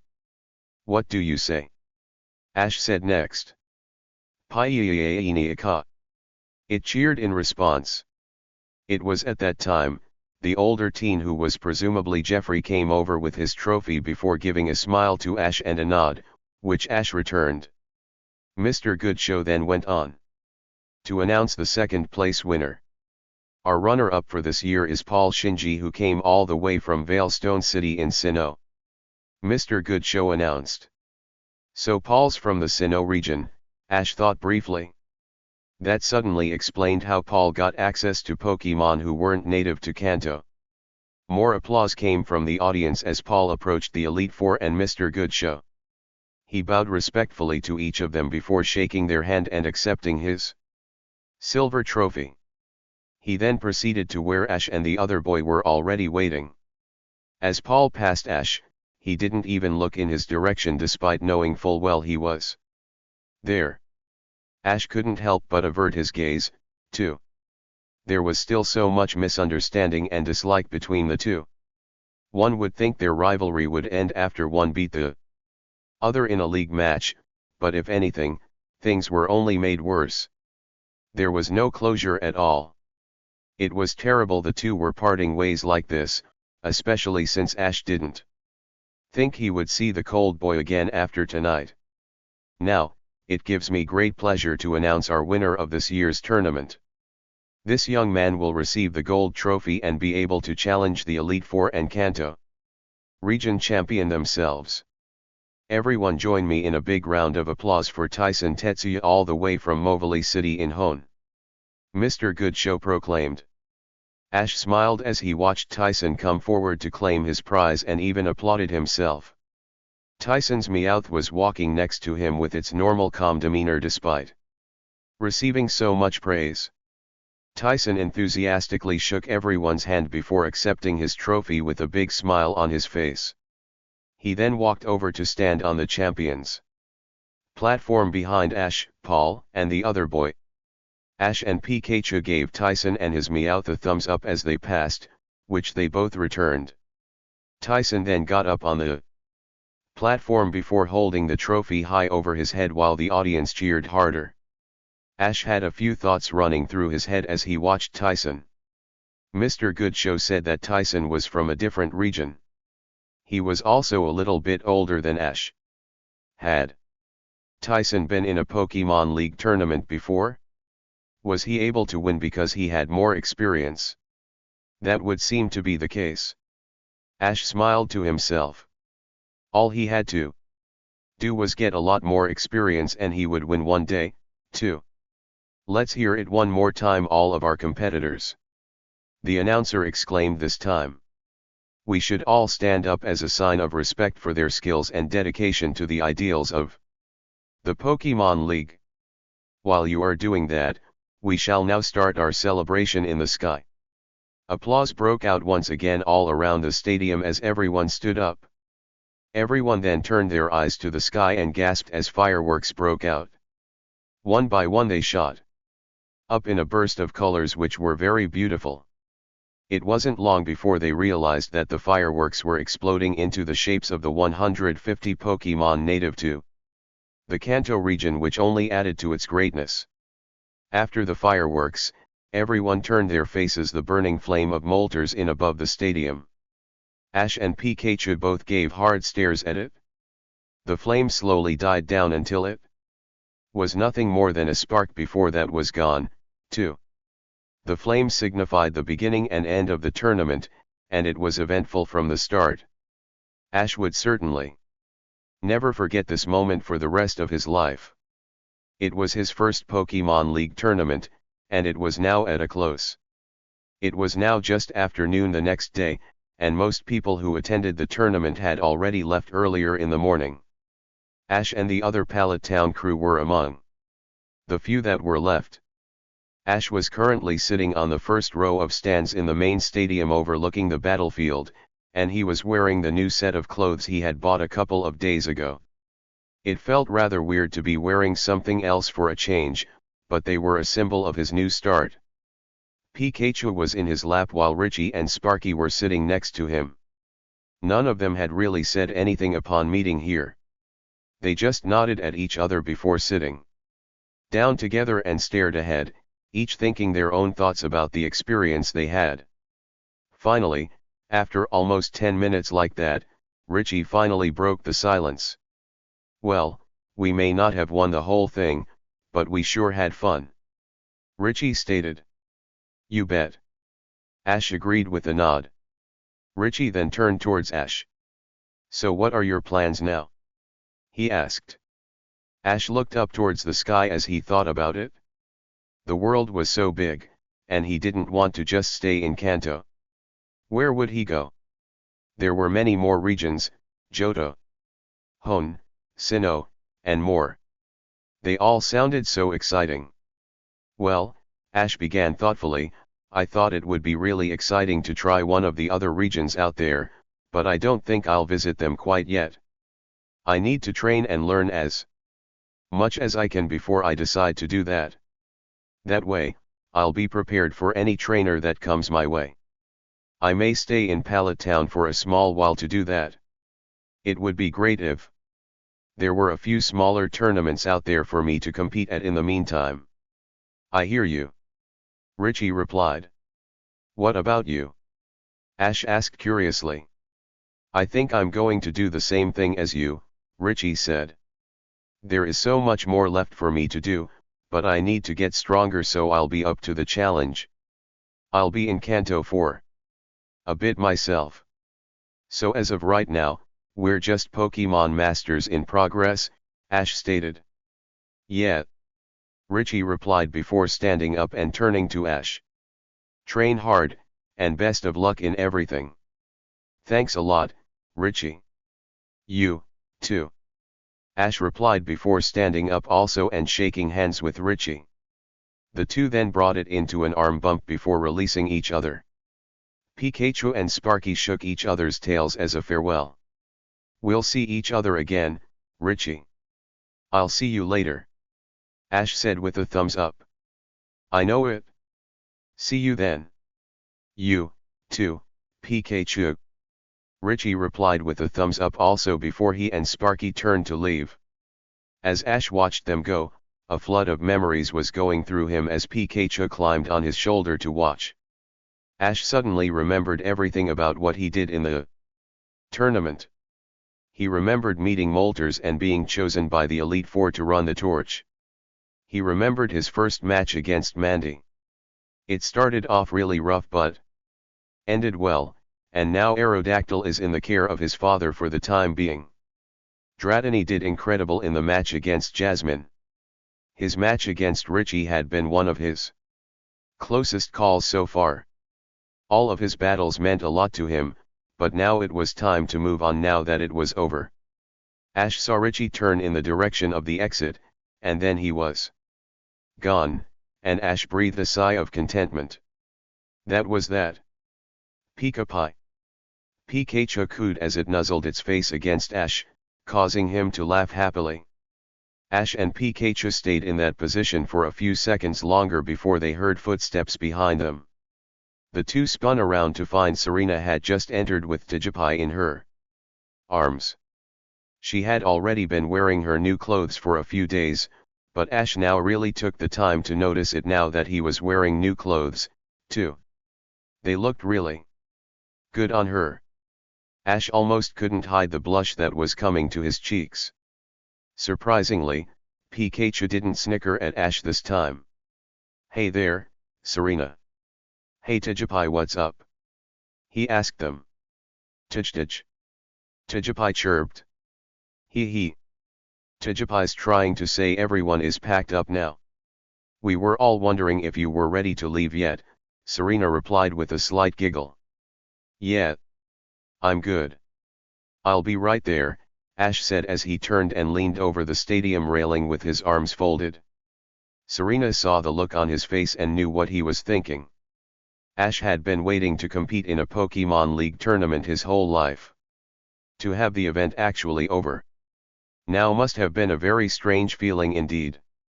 She set down Tijipai next to Pikachu and joined him by the railing and mimicked his motions before staring out at the open field herself. "It's hard to believe all that's happened so far in the past year with us," Ash said, confirming her thoughts. "I know what you mean. You competed in your very first Pokemon League and won the top 4, and I finally conquered the Battle Chateau despite my fear of not doing it in time. And we've met all of our amazing Pokemon and even made new friends," Serena agreed. "Yeah. Now is the time this chapter of our life closed. A new one is about to begin," Ash declared. "So what now?" Serena asked him. "Well, as I told Richie, I'm going to follow my dad's advice. I'm going to train as hard as I can and read all I can about Pokemon. I'm going to study my Pokédex and encyclopedia as diligently as I can. My Pokemon and I are going to work together as a team and come up with great strategies and combinations with each other. We'll learn all sorts of things from each other that we couldn't learn before," Ash answered. "You'll be Pokemon Master material before you know it," Serena finished before adding with a smile. "You know you have my support. I'll be with you to the very end." "I know. I can count on you for anything, Serena," Ash said sincerely as he adjusted the new hat on his head. "Pika-Pie," Pikachu said. "Tijpriaini," Tijipai added. "Ha ha ha. You know it, guys," Ash replied with a laugh. "I know you two will be here for me, too." Serena watched Ash with a smile on her face. This is when he would really start taking his Pokemon journey seriously. If he wasn't going to travel to other regions for a while, that would give her ample time to figure out what it was she wanted to make a career out of. The Battle Chateau was fun, but it just didn't last as long as she anticipated. The Pokemon world was huge, and there was definitely something out there for her. She was sure she would find something. Ash had given her the inspiration she needed. "While you're doing that, I'll stay in Pallet Town with you and try to find my own goal," Serena said to Ash, voicing her thoughts. Ash saw her looking at him before returning the smile. The truth was he had been a little worried about Serena. He knew that she was having a hard time after she conquered the Battle Chateau. It had been something she had been trying to finish just for him. Now she had reached the trial of figuring out what to do now. Callum had presented her with an Article on Pokemon performing, but she didn't know a whole lot about it since it was mainly a Kalos event. Despite this, Ash would support her no matter what. She didn't appear to be worrying about it, so neither would he. I know you'll find something, Serena. You're too special to not find your true calling, Ash told her. Serena found herself blushing at that statement, not that she tried to hide it anymore. It only made it all the better that Ash believed in her, also. They were definitely going to make it through their obstacles together. It's a promise, Serena stated. With something as important as this, it needs to be sealed. How should we do that? Ash questioned. Serena took a deep breath before saying her next sentence. The truth was that she had been really apprehensive about doing something like this even though she and Ash were together now. She remembered when she did this the first time, Ash didn't return it. Granted, he still needed to sort out his feelings for her at that time, but it still hurt. Would he do that again? Well, Serena began as she held her hand over her heart and glanced to the side as her blush only became heavier. She was having trouble finding the right words. Ash continued to look at Serena.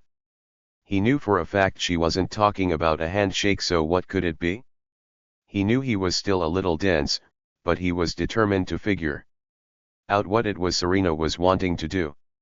She was his girlfriend, and he needed to stop being so blind to what it was she wanted. He searched her body language for any types of clues. Let's see. She was blushing heavily. She looked really nervous. Her feet were shuffling back and forth. It was at that moment that he noticed the biggest clue: she was staring at his mouth.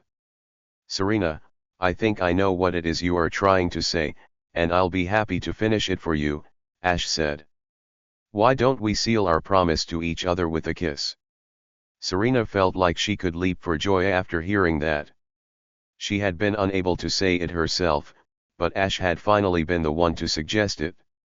They were going to do it. This was it. Definitely.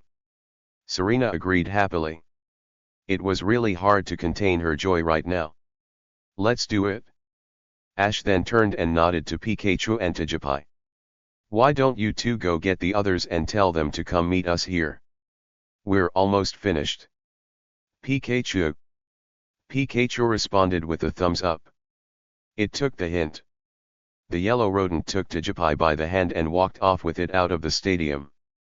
It was wondering when those two would finally work up enough courage to do something like that. Ash turned back to Serena and saw her watching him. There was a slight breeze outside right now which was causing her hair to flow a little bit. She had her hands back and was apparently waiting to see what his next move was. Ash didn't know how to put it, but she looked even more beautiful than usual right now. Was it because of what he was about to do? All right, Serena. This will seal our vow to become the best we can possibly be, no matter what we do. Whatever that may be, we'll do it together. Are you ready? Ash asked her. Yes.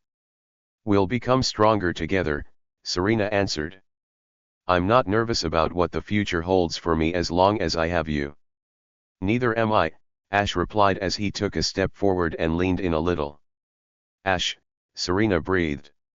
She leaned a little, too. Serena, Ash muttered. They both then took another step until they were touching. They closed their eyes before going in the rest of the way. At last, the two kissed each other. It was delicate but firm. As soon as their lips touched, the two felt like they were on top of the world right now. Nothing could possibly spoil this moment. It was like nothing could ever bring them down. Ash and Serena were completely overcome with emotion. Ash felt himself wrap his arms around Serena's waist while she wrapped her arms around his neck to deepen the kiss. Their hearts felt like they would explode right now. This was their moment. All they felt was pure joy and bliss. After that amazing moment, the two finally broke contact and leaned their foreheads against the other, staring into the other's eyes. Their arms were still wrapped around the other, and they breathed a sigh of contentment. If anything, their feelings for each other had only grown stronger just now. They had finally done it. They kissed, and they couldn't feel any happier. They both suddenly said the only thing they could say after doing something so meaningful. "Ash, I love you," Serena said serenely. "I love you, too, Serena," Ash replied with equal contentment before continuing, "We're in this together." "Yes. We are," Serena answered as tears came to her eyes. They then broke away from each other. They stared for a moment longer before they heard what sounded like more footsteps entering the stadium. The two looked over the railing and saw all their friends coming in. Delia, Brock, Misty, Leaf, Professor Oak, Pikachu, and Tijupai were there. They nodded to the two. Ash in particular smiled at this. All the people who loved and supported him were here now. Ash finally turned and nodded to Serena. "Ready to head back to Pallet Town, Serena?" Ash asked with determination. "You bet," Serena replied. The two then grabbed each other's hands and ran towards their friends. Pikachu and Tijupai started running to them soon after. Ash and Serena had their goal set and sealed it with a kiss. Serena was going to study as much as she could and was determined to find her true calling in life, no matter what it would be. Ash was going to begin taking things more seriously now. He had learned so much this first year on his Pokemon journey, and now he could build upon that. There was so much more out there that he needed to know, and as his dad said, he would only keep learning as he went along.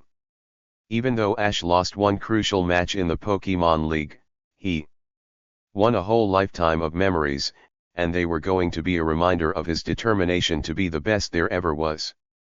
It was all part of the road to becoming a Pokemon master.